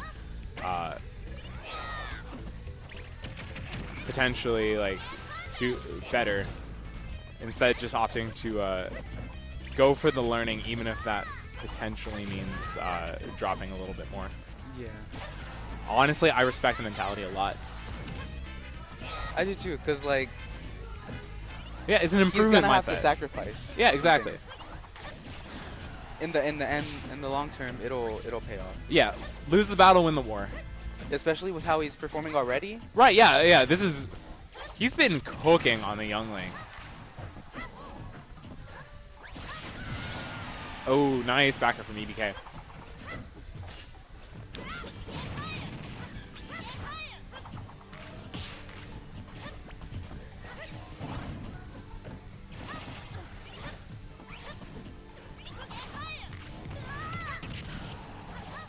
Good matchup awareness, recognizing that after the first hit of Dare hits your shield, you can just jump out of shield and up air it with Ness. Nice drag down with the forward air down tilt. A little bit of flubsy on the catch there. Dark Angel trying to break the PK Thunderball with the down air. I wonder if Nair just goes straight through it. Good awareness, recognizing that EBK was able to act after that Thunder hit his shield. It looked like he was trying to set up for a punish and just kind of like backed out when he realized that EBK was actionable. That Thunder Tail is not quite going to take it, actually. I thought that that was potentially going to be an edge guard. Oh, but the Nair lingering and stopping the up smash. That could have been very bad for Dark Angel. Falling out of the up air and getting the up B. A little bit of cheese going on there, but hey, if we're Dark Angel, we take those. Especially not on the main, we take those.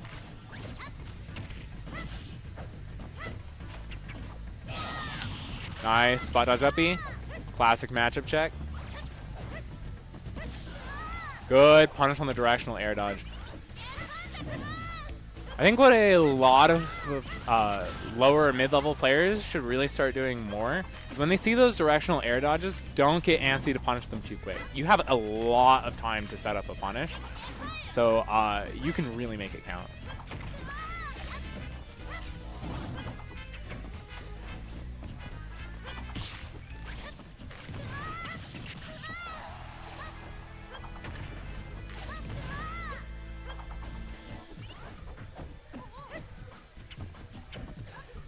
Oh, yeah, it goes for the fair and grab pressure. Just trying to call out EBK holding a shield, but EBK not biting.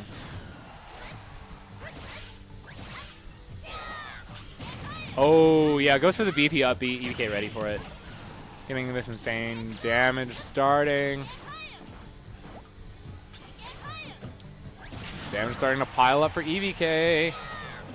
Not looking good for Dark Angel. Oh, tries to get the pivot grab. They're both whipping their grabs now. And that PK Thunder coming out. How do you deal with it? Ah, yeah, that's that Nair. We talked about that a little bit earlier, just using that to break the PK Thunderball. See, this is why Chris is going this youngling, so he can learn these things.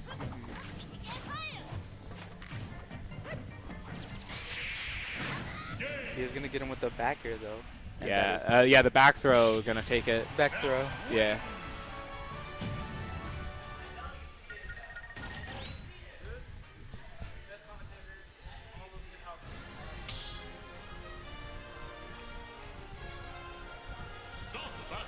All right, 2-1 on the set count now, right?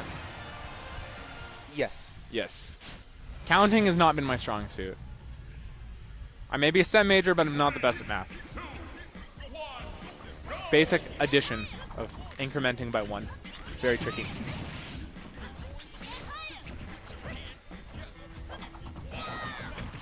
Oh, nice. Using the boomerang to cover the up B there. Was that a shield poke at the end?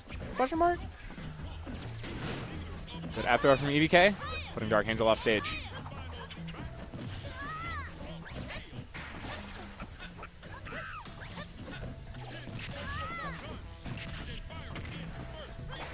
This is such a funny matchup to watch. They are both very, very fond of the A button right now.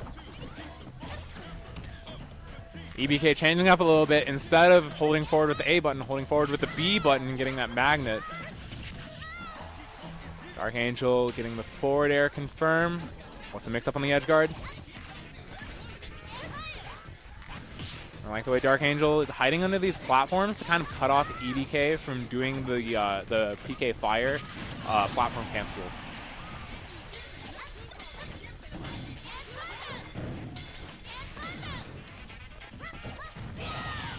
Nice up B out of shield. A nice little confirm with the back air and the dash attack. Throwing the boomerang to cover your options.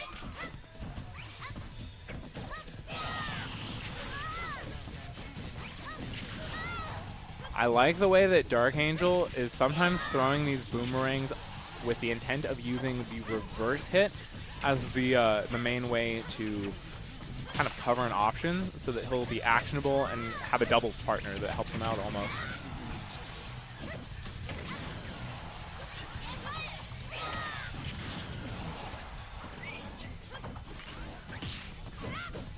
Oh, tries to go for the parry up smash. Not quite quick enough. I like the idea. Just a little bit too slow. These Ness aerials are insanely safe. You got to respect that. You get a little bit of extra frame advantage from a parry, extra 3 frames, but it's still, with these Ness aerials, a lot of times you just got to settle for a weaker punish.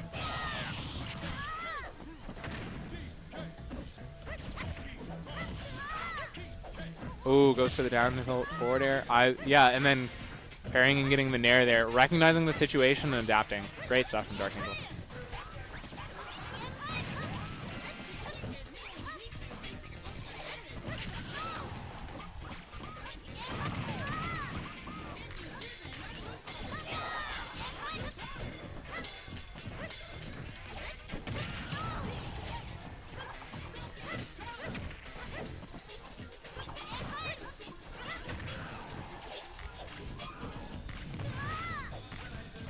Dark Angel, this game especially, doing a phenomenal job just setting up situations with the boomerang that are very scary to deal with if you're EBK. You do not want to be in between a Young Link and his boomerang.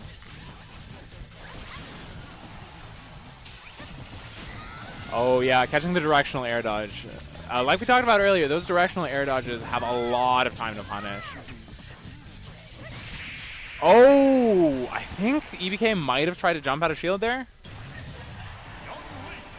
Perhaps expecting Chris to do like a forward air or an air or something, but just going above the shield and committing to the down air.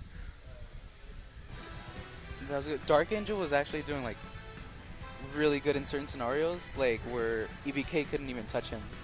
Getting over like yo-yos and everything. Yes, yeah, I love the way that he was using movement to just weave around this storm hitboxes that EBK is putting out.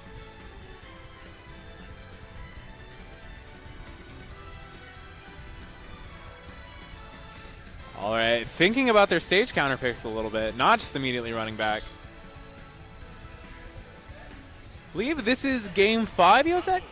Yes, it's 2-2 right now, so it is game 5. It is game 5, hot set alert. And even though we are in loser's side of bracket, with his back up against the wall, Dark Angel staying committed to the Young Link. He is on that grind set. I respect the hell out of it.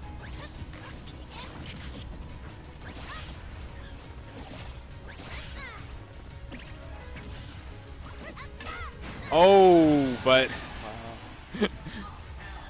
EBK not respecting him. Oh, getting a forward smash with the taunt coming out. Not the situation you want if you're Dark Angel.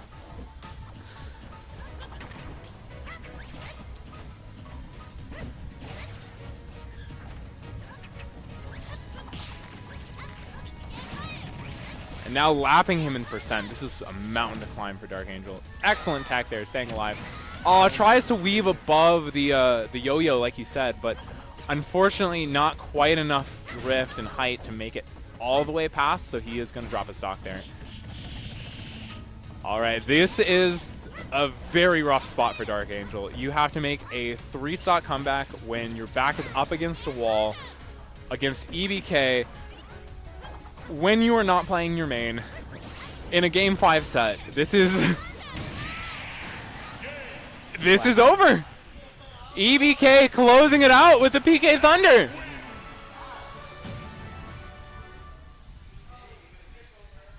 It's over. It's over. EBK takes it. That was good performance on EBK's part. Yeah, excellent performance on EBK's part. And that, unfortunately, is going to end the Young Link run, but great stuff to Dark Angel. I believe that was for 5th place? 4th place? I'm not sure about the bracket. I'm not sure about the bracket right now, but either way, top 8 finish, almost entirely Young Link. I think he used Toon Link for a couple games like earlier in the bracket, but yeah, almost entirely with the Young Link. Top 8 finish, sticking to his guns for the grind set. Mad respect to Dark Angel for that run. But EBK moving on.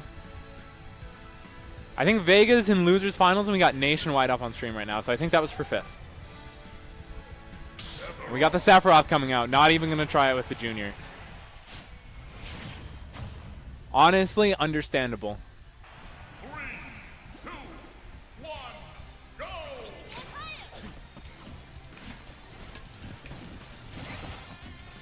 Putting on the Shadow Flare. Fun little trick, by the way. If you're trying to time the Shadow Flare, think in your head the song Staying Alive, staying alive, and that's when the Shadow Flare is going to bot. I'm honestly not too familiar with Sephiroth. He is a little bit of a I don't want to say a wacky character, but he's a bit uncommon and does have some things that you do need to know about the matchup, like the Shadow Flare timing that I mentioned. And also, just being a zoner, it can be a little bit tricky sometimes. Just having to deal with a character that has longer range.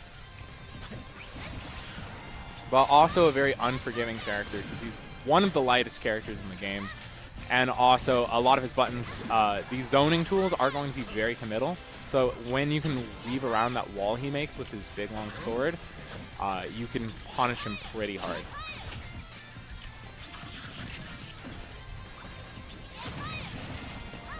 Yeah, over there, that drag down, EBK trying to go for something with the up tilt there, not quite able to hit it.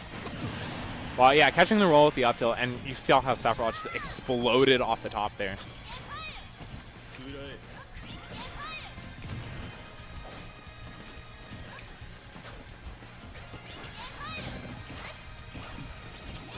Yeah, nice little conversion with the up tilt.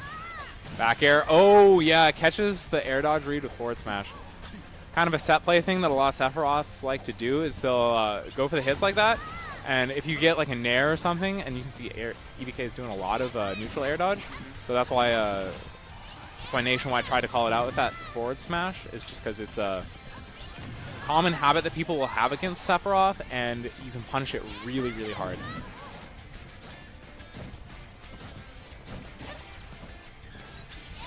There's a clip that was going around Twitter, I think like a couple days or like a week ago, where a Sephiroth player was able to upset Onin, the top Steve player in NA, just by going for one of those neutral air dodge, or no, it was a minecart read particularly, but it's the same idea of like catching someone doing something immediately after down tilt or an air.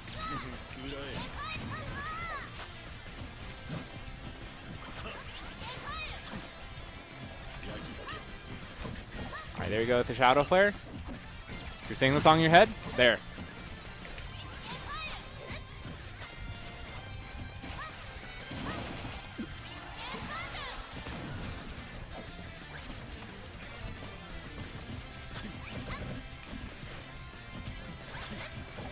H1's got to play very careful right now.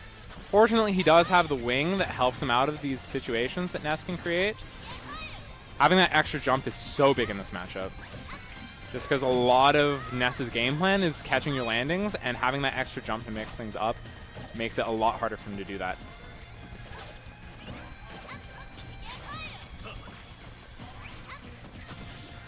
Also, Nationwide doing such a good job just staying on the ground right now, using these dashes. Ness is a little bit stubbier and playing into the big long sword. It's very hard for him to get in. Nationwide is taking full advantage of that, forcing him to commit to something in this last stock situation that he can potentially capitalize off of. Just very smart, very patient play, but EBK finds the grab. It's not enough to kill, though, since it was cross-stage on Pokemon Stadium 2. Oh, but the dash attack, that'll be it. Good clutch from EBK. Taking game 1.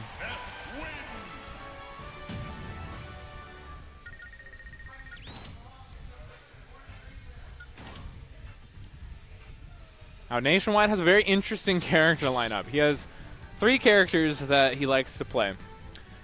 Sephiroth that we just saw, Bowser Jr., and Cloud.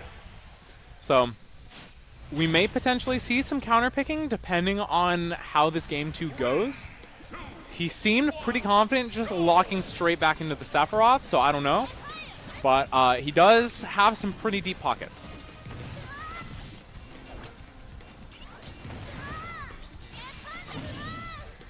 Oh, wow. Using the counter, it shattered the counter so EBK didn't get hit, but that did trigger the short on the PK Thunder 2 and just killed EBK. In a weird roundabout way, it's almost better that the counter doesn't hit there.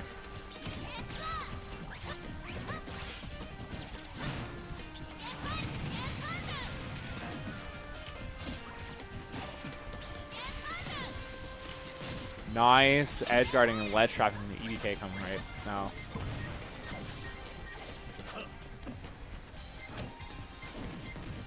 Good grab from Nationwide, resetting the situation. Wants to mix up. Ah, tries to catch the air dodge to the ledge. A little off on the timing, and that is going to end up costing Nationwide the stock.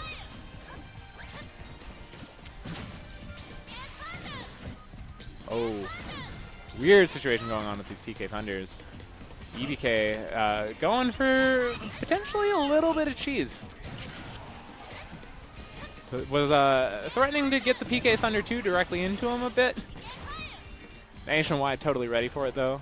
So EBK just opted to weave it around instead.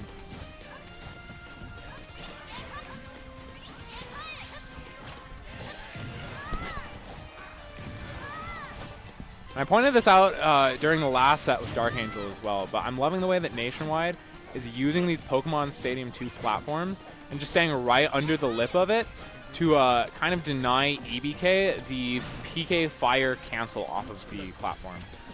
It's a very good mix-up, but it covers a very specific space, and if you are using that lip as an umbrella, it cuts off a lot of what Ness is trying to do there.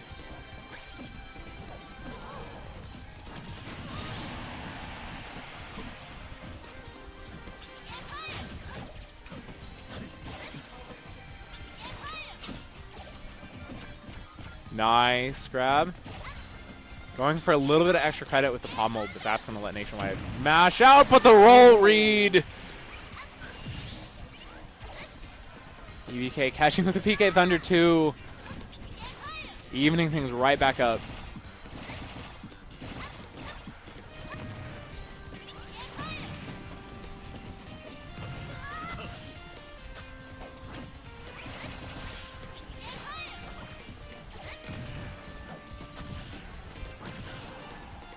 Nationwide in the driver's seat right now. Oh, catches the air dodge with the up B. He says, I can't time the down air because you have the different mix-ups. Okay, I won't time the down air. I'll just do this very long, lingering up B that's still going to scoop you from the ledge and use that to close out that game 2. It's like Game 2? Game 3? What game are we on? Game 2. Game 2, okay. I'm bad at math. I'm bad at math. Me too. I'm bad at math, chat. This right here is Game 3. Game 3, okay. Yes.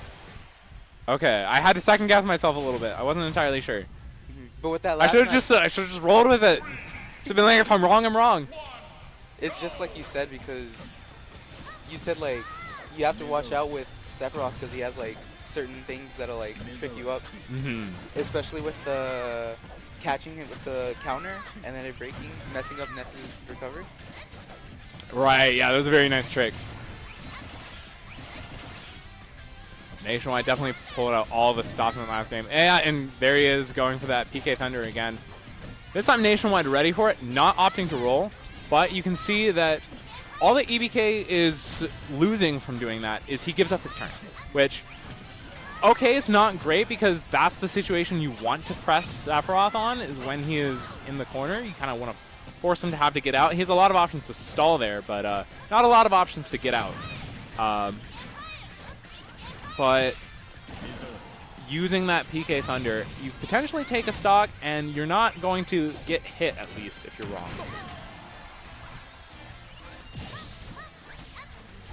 EBK taking the first stock. Really making Nationwide work here.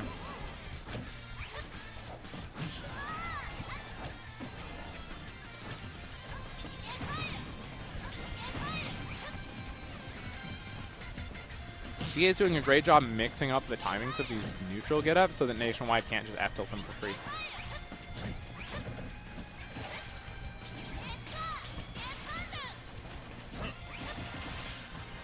Whenever that PK Thunder comes out after that roll read, my heart rate rises just a little bit.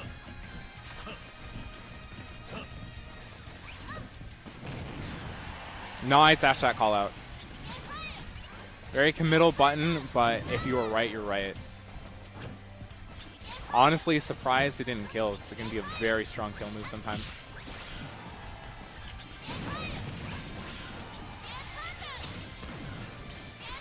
Oh, that PK Thunder. Nice, using the forward air to catch it. Oh, and poking through the stage with the upbeat. Excellent recovery for Nationwide. And now the shoe's on the other foot. Ness has to get off his ledge. Yeah, that's that PK Fire mix-up off the platform. Oh, yeah, up being directly into that nair. This is looking solid for EBK right now. If you're Nationwide, you have a mountain of time to make this comeback. Goes for the counter. Oh, yeah, unfortunate SD from EBK, but if you're Nationwide, you're breathing a sigh of relief because that is how the comeback gets started.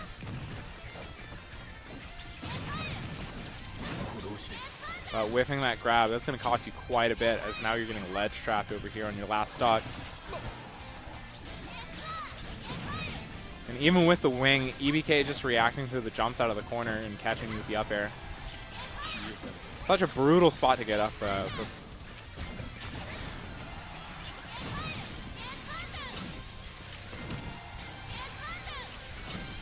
these PK Thunders are doing so much to keep Nationwide in disadvantage. His damage is just piling on. It is not looking good for Nationwide right now. 189% as one of the lightest characters in the game. EBK breathes on him, and that is going to be game 3.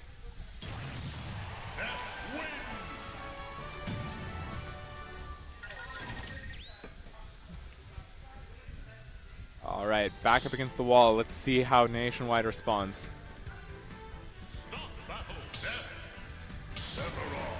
He's going to stay Sephiroth. He's sticking to his guns. I respect it. He says, you know what? I have a game plan. This is what I'm going to try and do to Ness. I was able to take a game. I can take the set.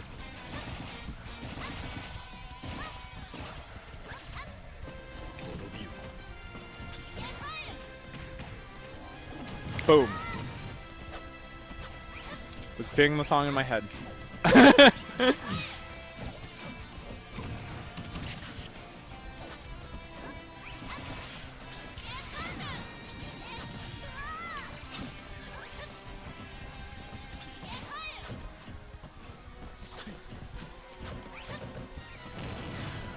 All right, nice even game so far.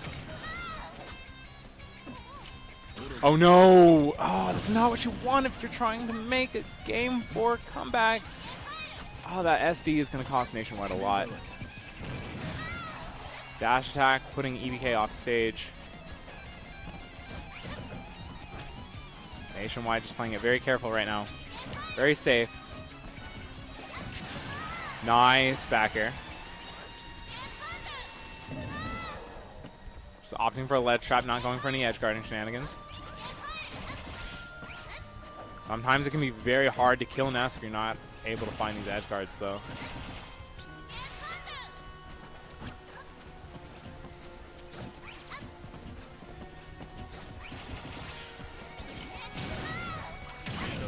Oh. It's not looking good for Nationwide right now. EBK just fishing for that back air. He says, I have a win condition, I know what it is, and I want it. Yeah, that's that PK Thunder we were talking about. Potentially getting a stock, and worst case scenario, you reset and you have the center stage.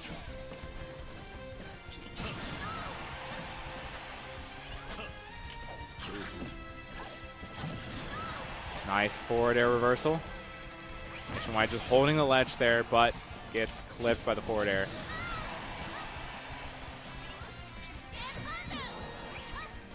Nice, baiting it out. Not able to catch the air dodge landing, though. Just a little bit too slow to the punch. Nice jumping away from the up air, holding onto that stock. Evening up the stock count, but still got a lot of percent to make up for.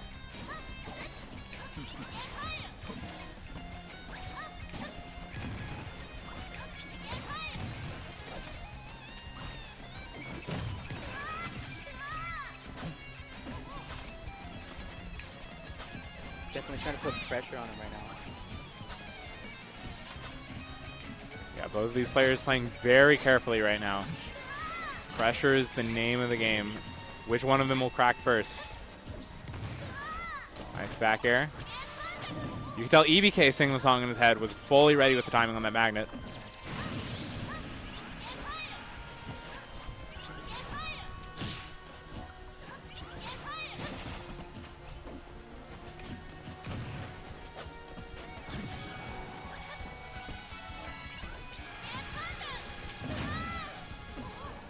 Nice, just weaving around the down air.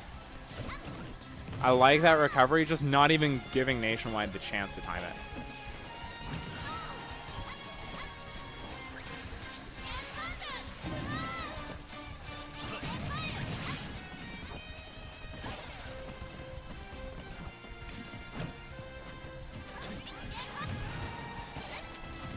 Nationwide trying to find a way to close out the stock.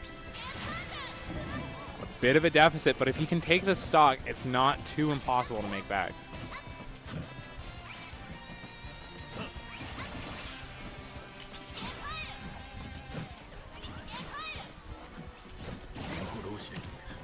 Wing coming out on deck. That's going to give Nationwide a lot to work with for that extra jump.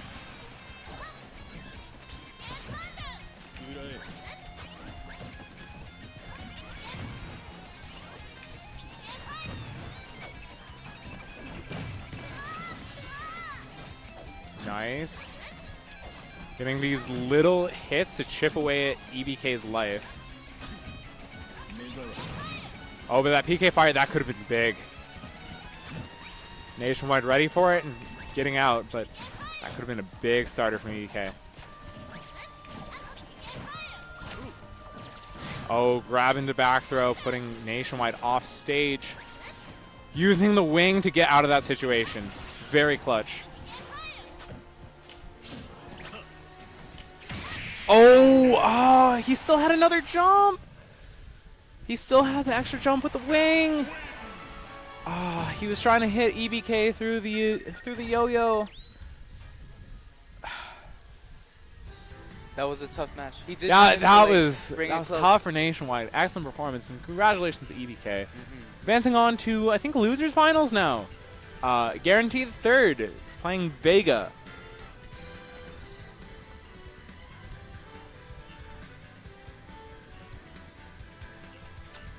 Whenever Vega is ready. I'm not sure where Vega is right now.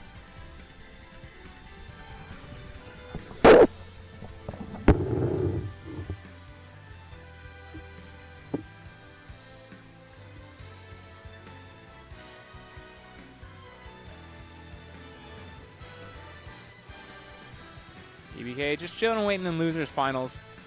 What a set with Nationwide there. Making a hell of a run. Taking out Dark Angel to get to Nationwide, and now closing out a game 4 set with that.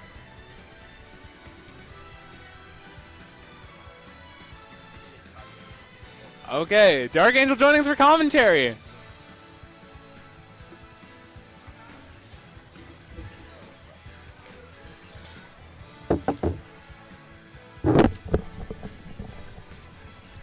All right, Chris, how's it going? What's up? It's going good. Got this carried player on stream. Carried player on stream. You're over here on commentary, yes. Carried player is on stream. Whoa, On yeah. stream commentary. That's not what I meant.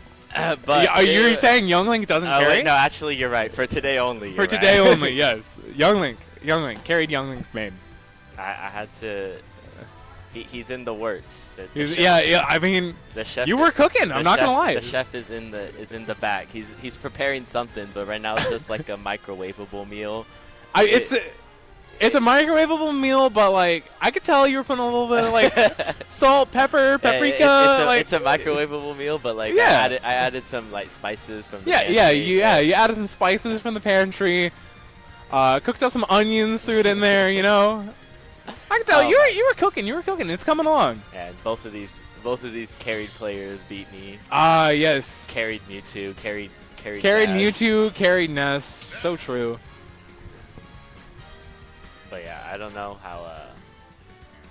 how this normally goes. I assume EBK wins most of the time these two play.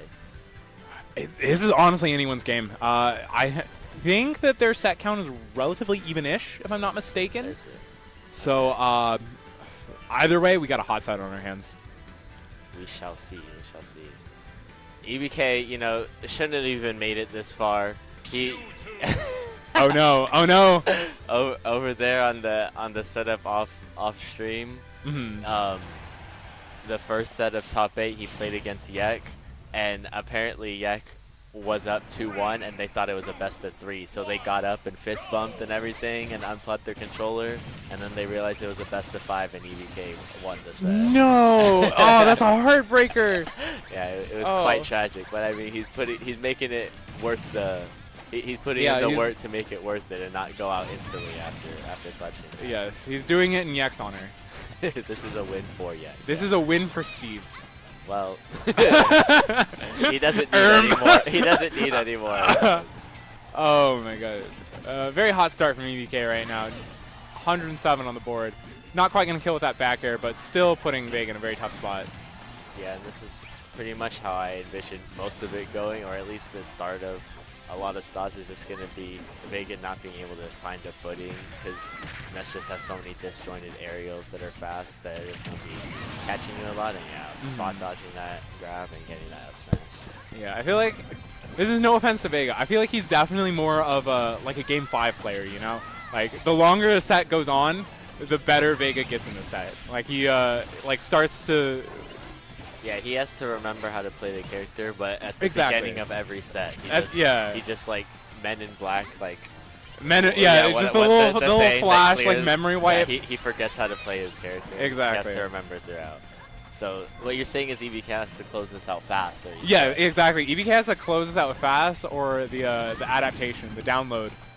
Like the internet speed might not be the best for game 1, but like after the AOL dial-up is done, you're cooked. Yeah, you're then cooked. we're in business. Oh my god. Vega ready for that PK Thunder 2.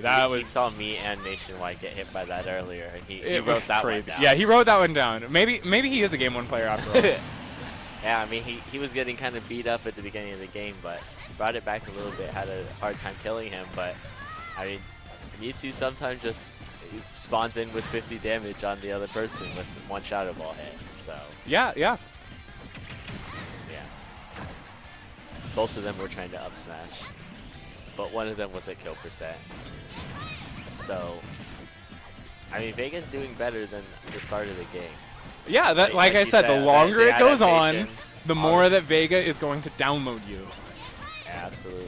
He is for sure an adapter. He's a what's the tweet? The problem versus problem solver? I have no idea what you're talking about, but I believe you. Oh, my, okay. I never cannot mind. believe that hit his air dodge to the ledge. I mean, if Vega can close this out right now with a back air or a Shadow Ball or a jump read fair. Yeah, a Shadow Ball, like you said. Yep, one of those. Vega's flowchart on ledge is pretty he has It's pretty solid. he has a flowchart, but it's a solid flowchart. So, Exactly. So it can still be rough getting around it. Right, like his level 1 game plan there, he's not going to need to adapt because he's playing a 1-player game. Yeah. Like when you're on the ledge, it's a 1-player game. It's like bad Samus, but even bad Samus is still good. Even bad Samus is still Samus. Yeah. I mean, maybe he won't even need to be a Game 5 player. He's just going to clutch out this game real quick. Yeah. He has him at the ledge, but not. Oh my. Nest players can't. Oh my god. Excellent clutch from Vega. Make me eat my words calling him a Game 5 player. He said, I will not need to reverse 3-0, I will simply 3-0. Do you remember when Nest players said that you couldn't like SDI PK Fire at all, and they tried gaslighting everyone for years, and it worked? There's so many layers to the gaslighting. I think I've it's heard because, like 27 different things about. Yeah, I think it's because Nest players themselves don't know how to SDI. Because I saw EBK fall out of that PK reflect PK Fire and then SDI back into it like 3 times. He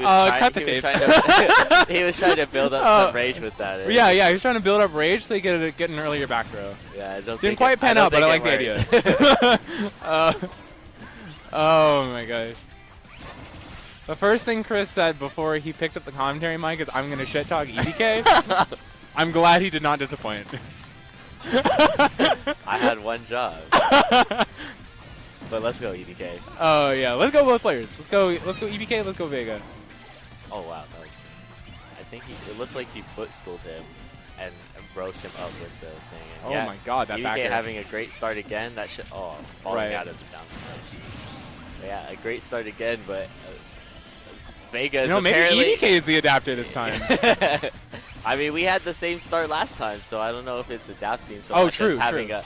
Maybe he's a stock 1 player. Oh, stock 1. Yeah. Like you're less nervous on the first stock. Yeah, and That makes then, sense. And then they start coming back, and then you get nervous, and then that's when Right. it starts to crumble a little bit. Right, and you like had the time in between game to like think about your adaptations from your game plan. Yeah, That makes but sense. EBK is running all over Vega right now. Right, He does not want to drop a game like he did. What's this last like he did in that last game. Yeah, that would be quite tragic. Yep, that's it. Oh, down till up smash. What the? Yeah, Vega barely went above the ledge. Maybe he thought that EBK was gonna go for the down smash at the ledge, but didn't opt to go for it and just hit caught him with that. Oh, spot dodge up smash. Yep, Okay, yep. Vega taking the stock. Nice.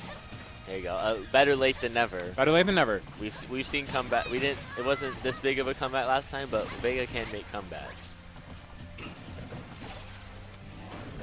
Exactly. He is an adapter, as we said. Late game, late set player. Yeah, I don't know if he's gonna be an adapter on this game, but this is looking.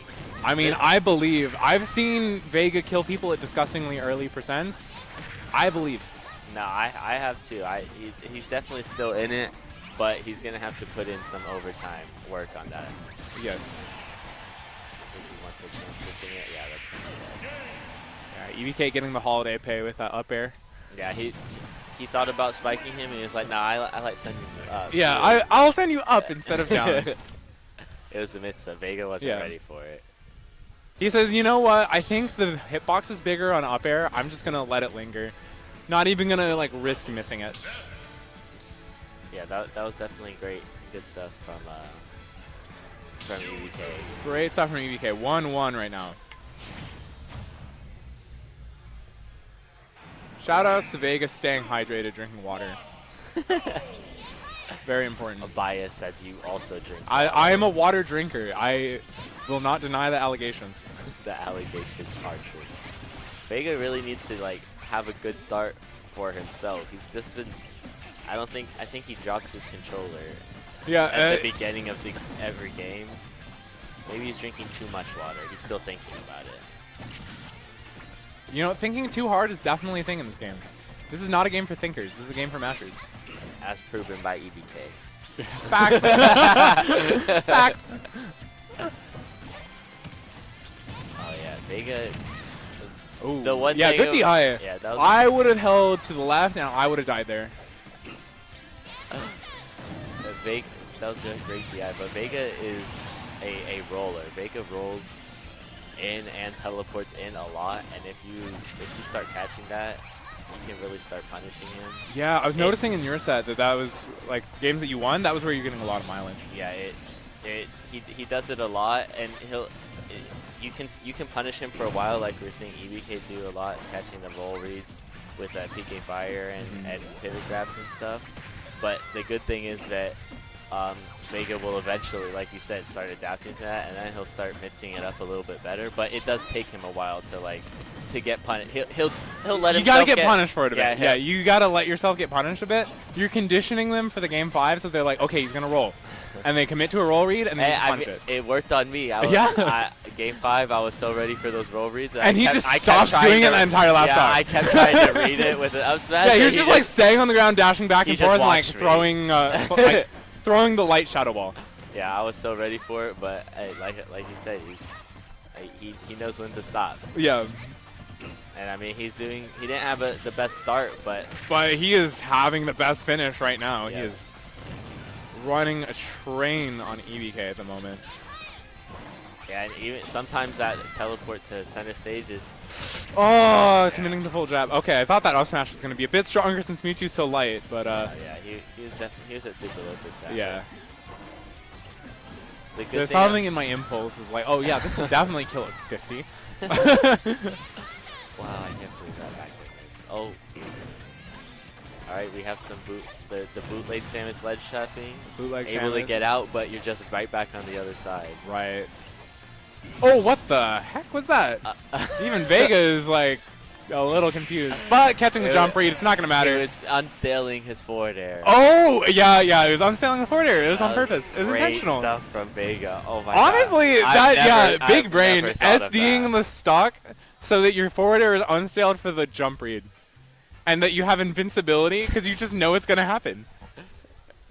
Phenomenal play, honestly. See, I was just talking about Vega like teleporting into center stage a lot. So he heard me and he mixed up. He was like, "Oh, I can teleport off stage Yeah, too." I can go the other He way. was like, "Watch this. Bet you've never seen this one before." Yeah, I bet you've never seen this one. And I mean, he was right. I haven't seen that one. I haven't before. seen that, but it absolutely 1,000% worked out in his favor.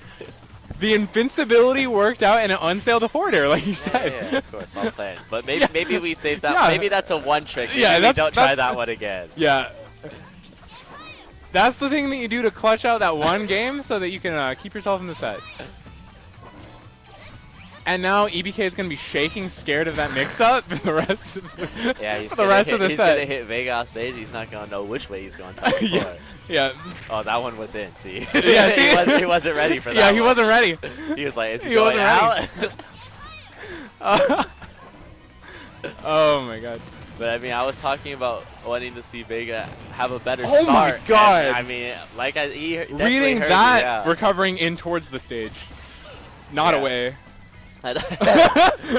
Doesn't matter. Either way, Vega's sending you away. Yeah, a lot of Nest players will try to use that air dodge up to ledge, and It's he- so good. yeah. It can be like a matchup check, because if you haven't practiced punishing it, it's just, you can't figure it out on the fly. You have to practice it. yeah, it's very good, but Vega doing really good at punishing that. Also, EBK messed it up a little bit. He was a little bit too high, so his air dodge went super above the ledge, but And that just makes it yeah, so much easier. Yeah, still good. Oh What my the- god. Insane up air from Vega right now. Vega is an Potentially closing out adapter. this. Yeah, Vega's an adapter. He said we don't even need a game 5. This is going to be a game 4 set. He hasn't lost the stock since he killed himself. That's True. What the heck? True. He has EBK shaking. I didn't know it like unstilled like every. It unstaled his mind. Oh my god, he's actually gonna die. Yeah, he's actually dead. actual He's dead, 3 stock. That's it. That's it. He's dead. That's crazy. Vega actually, yeah. I mean, I was asking for a game where he has a good start, and he not only had a good start, He had a good start. He got a good mid. He had a good finish. Yeah, he. The entire 3-course meal. Phenomenal play from Vega there. It was looking like a close set the first 2 games, and then after that intentional SD, like I said, he just didn't lose a stock. And Exactly. He just swept the floor with EBK. Just absolute sweep. He SDs and then he locks in, does not lose a stock. What did I tell you? This is an adapter. He is a late set player. Yep, good stuff to Vega. He's gonna have to play against. Great Yawanac stuff right for now. Vega. I All saw right. him play Pit earlier, and it looks like it got cooked. But hopefully this one's a closer set. Yes. I mean, after getting that 3 stock on EBK, Vega's got to be feeling himself a little bit. I think the main problem in the first set with Yawanac was definitely a little bit of confidence, right? Because chat womp womp. Yo, Yawanac. Oh, okay, never mind. Okay, so Vega wins game 1. Yawanac is the most carried player of all time, bro. He doesn't do randoms. He doesn't do randoms. No, He does not do randoms. I sat Okay, over there you know and what? he refused to play a game of randoms. You know what? I lost a little bit of respect. I like Yawanac, but I also like randoms. And if you I are not a thought- randoms yeah. respecter, I don't know what to think. I thought Yawanac was cool, and then he said he gave some corny excuse why he doesn't play randoms. He gave some corny Peach excuse. He was like, "Oh, my character's so hard already. I don't want to like tarnish He does not. my, Yeah, my skill or whatever by playing other characters." Carried. carried. Just say it's Carried. okay. You Yeah, can just say you're I'm too carried by Peach. Yeah. It's Wow. okay. Okay. But maybe he can also You know, he can also maybe- be carried by Steve too. So he's kind of cooking this wolf. That's Vega on the on the Steve. Oh wait, I'm Yeah. stupid. Yeah. So Alright, Vega's yeah, the, never yeah, mind, yeah, Vega's the one. proving- Yeah, proving proving my the point. allegation's correct. Missing that forward smash. All right, Yamanak. Okay, needs to get Yamanak- up. I understand why If you Yamanak watch Batches didn't of wanna- Odd, play Randubs with us. I please. understand why Yamanak didn't want to Redeem yourself. Play Randos. Oh my god, we're not letting this happen, bro. We're not letting this happen from a non-Randubs player. He plays 1.5 characters. 1.5 characters, true. He plays Peach and then a Rosa that just spams tech. Honestly, fair, yeah. He just spams loop. Technically 2.5. He plays Daisy as well. All right, no comment. Shut up. Shut up. Shut up. See, if anything, he should be playing Randubs because having Peach and Daisy means that it's more likely for him to pull his main. It's He has twice 2 as likely. characters he can get. Exactly. That's broken. We need to ban Peach. True. Not Daisy, just Peach. Yeah, we just ban one of them. Okay. I don't even want to watch this anymore. Okay. We're just neutral getting into the charging F smash. Okay, No, down actually, smash, down this smash, is please. inspirational Steve play. Vega has definitely taken notes from Dave. I can tell that. Oh, Inspirational oh, yeah. Steve Oh play. yeah. Forward smash into forward smash. Forward smash, spot dodge, forward smash. Excellent. Excellent DI from Vega. I hate Recognizing the both of situation of if I hold in, I'm going to die here. Why are you getting hit by this? these. Oh my god. Why are you getting hit by This this? is not, bro. Buffer shield! Buffer shield! Can we just save some time and just like gentlemen to finish the set? Oh my god. Are they going randoms again or are they going No, mains? never go random Okay. again. That random was alright. Thank you. Okay, they're going the mains now. No, I mean he's going Daisy like you said. Yeah, he's going Daisy. He's going the pocket character.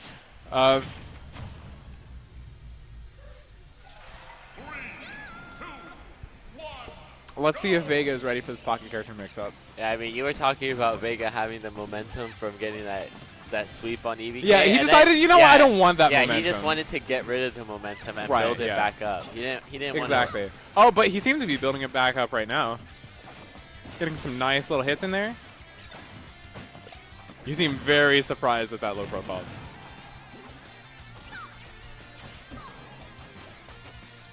I mean, Vega's getting the reads. He's not doing bad at all. He's getting turnip combos over here, too. Yeah, it has like a nice little comfy 30%. And he's got Yamanak at the ledge. Alright. Okay, maybe feeling yourself a little too much there. He was like, man, these smash attack charges at ledge are broken. I got hit by it twice in that other game. He tried doing it Yeah. himself. He realized And then that realized, it's oh, there actually is not broken. counterplay. Oh, but there's no counterplay for that up smash though. Yeah, Taking the first stock. broken. Yeah, broken, unbeatable, unbeatable. Mewtwo top tier. Until you get hit. Oh, wait, I'm stupid. We're both stupid. They're doing reverse mains. Oh, this is reverse mains. No wonder he fucking tried doing charge F smash at ledge because it worked. Oh, because He it was worked. the yeah. one that it worked Oh. You know, I was thinking like, Yalmanac doesn't really seem to be doing like too many Yalmanac No, I things. know. That's why I just looked because Yeah. he was not doing his mashing float cancels in your face and having so much pressure. And then I looked, I was like, oh wait, they are. Stitch face. Oh, nothing on that. Oh, that's dead. Oh wait, no. Please win the Yeah, reverse there we go. mains, please. Please, please, please. I need this for the Randubs players. Oh my, bro. We need a point on the board for the Randubs players. No, Yamanak is gonna win the reverse mains, and then he's gonna use it as Peach player propaganda, saying Exactly. Peach is so See, hard. Peach is so hard. Peach and Daisy are so hard. Like, Oh, God.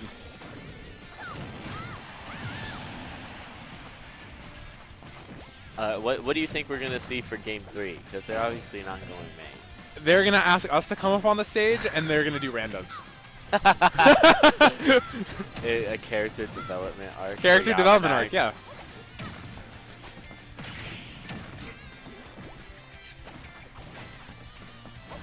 If they do something stupid Game 3, like Double Donkey Kong. No, that would be awesome.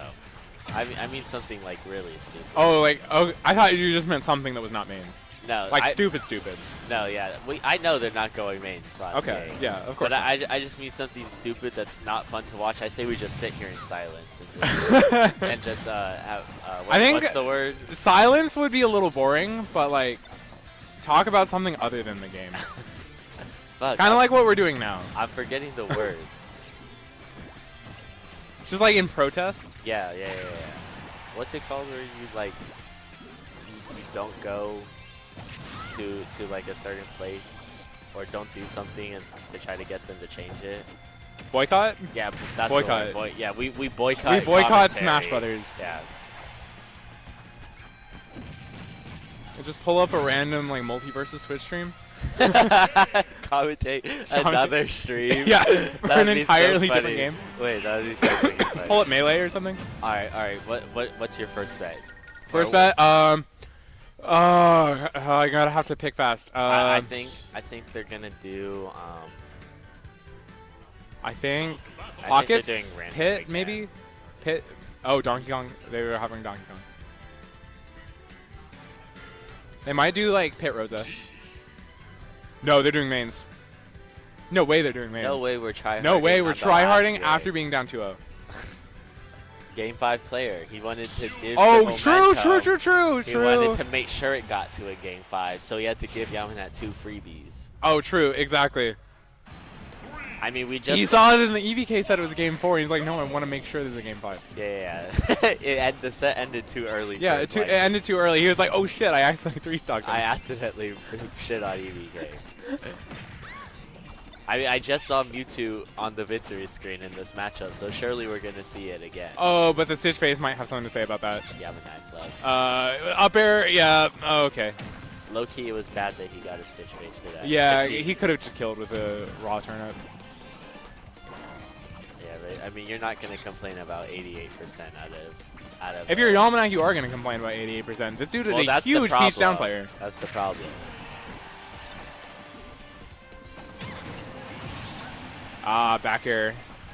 I Gonna take the stock. yeah. Oh, that could have been it. He was going for the, I forget which one it is. I think that's ADC, where he does the air dodge to catch it. I have no idea any of the technical. I terms for don't know Peach. enough about Peach Tech. I- I'm gonna need to like sit down and talk with the Almanac to like I really know my stuff. I don't need to learn about Peach. I just know that I get hit and then I spawn and then I just assume I'm at 100 or dead and then continue from there.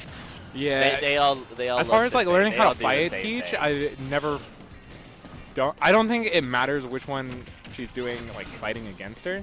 Yeah, it's true regardless. Right, yeah, exactly. If they don't drop it, you're getting hit anyway. Exactly. Yikes. This game is not looking good. He's going to have to pull out these adaptations immediately, right now. No more saving them for Game 5. And he pulled it out. You said immediately, and he said, "Here's the disable." I mean, he is right. He did get it. Yeah. Oh, he's but dead. He's yeah, dead. that's Oh, never mind. Never mind. He's dropping the ADC. Yamanac. If it's not you ADC, know, Yalmanac, I'm so sorry. Please don't kill me for not knowing Peach Tech. Terrible player Yamanac, only getting 50 from that. True.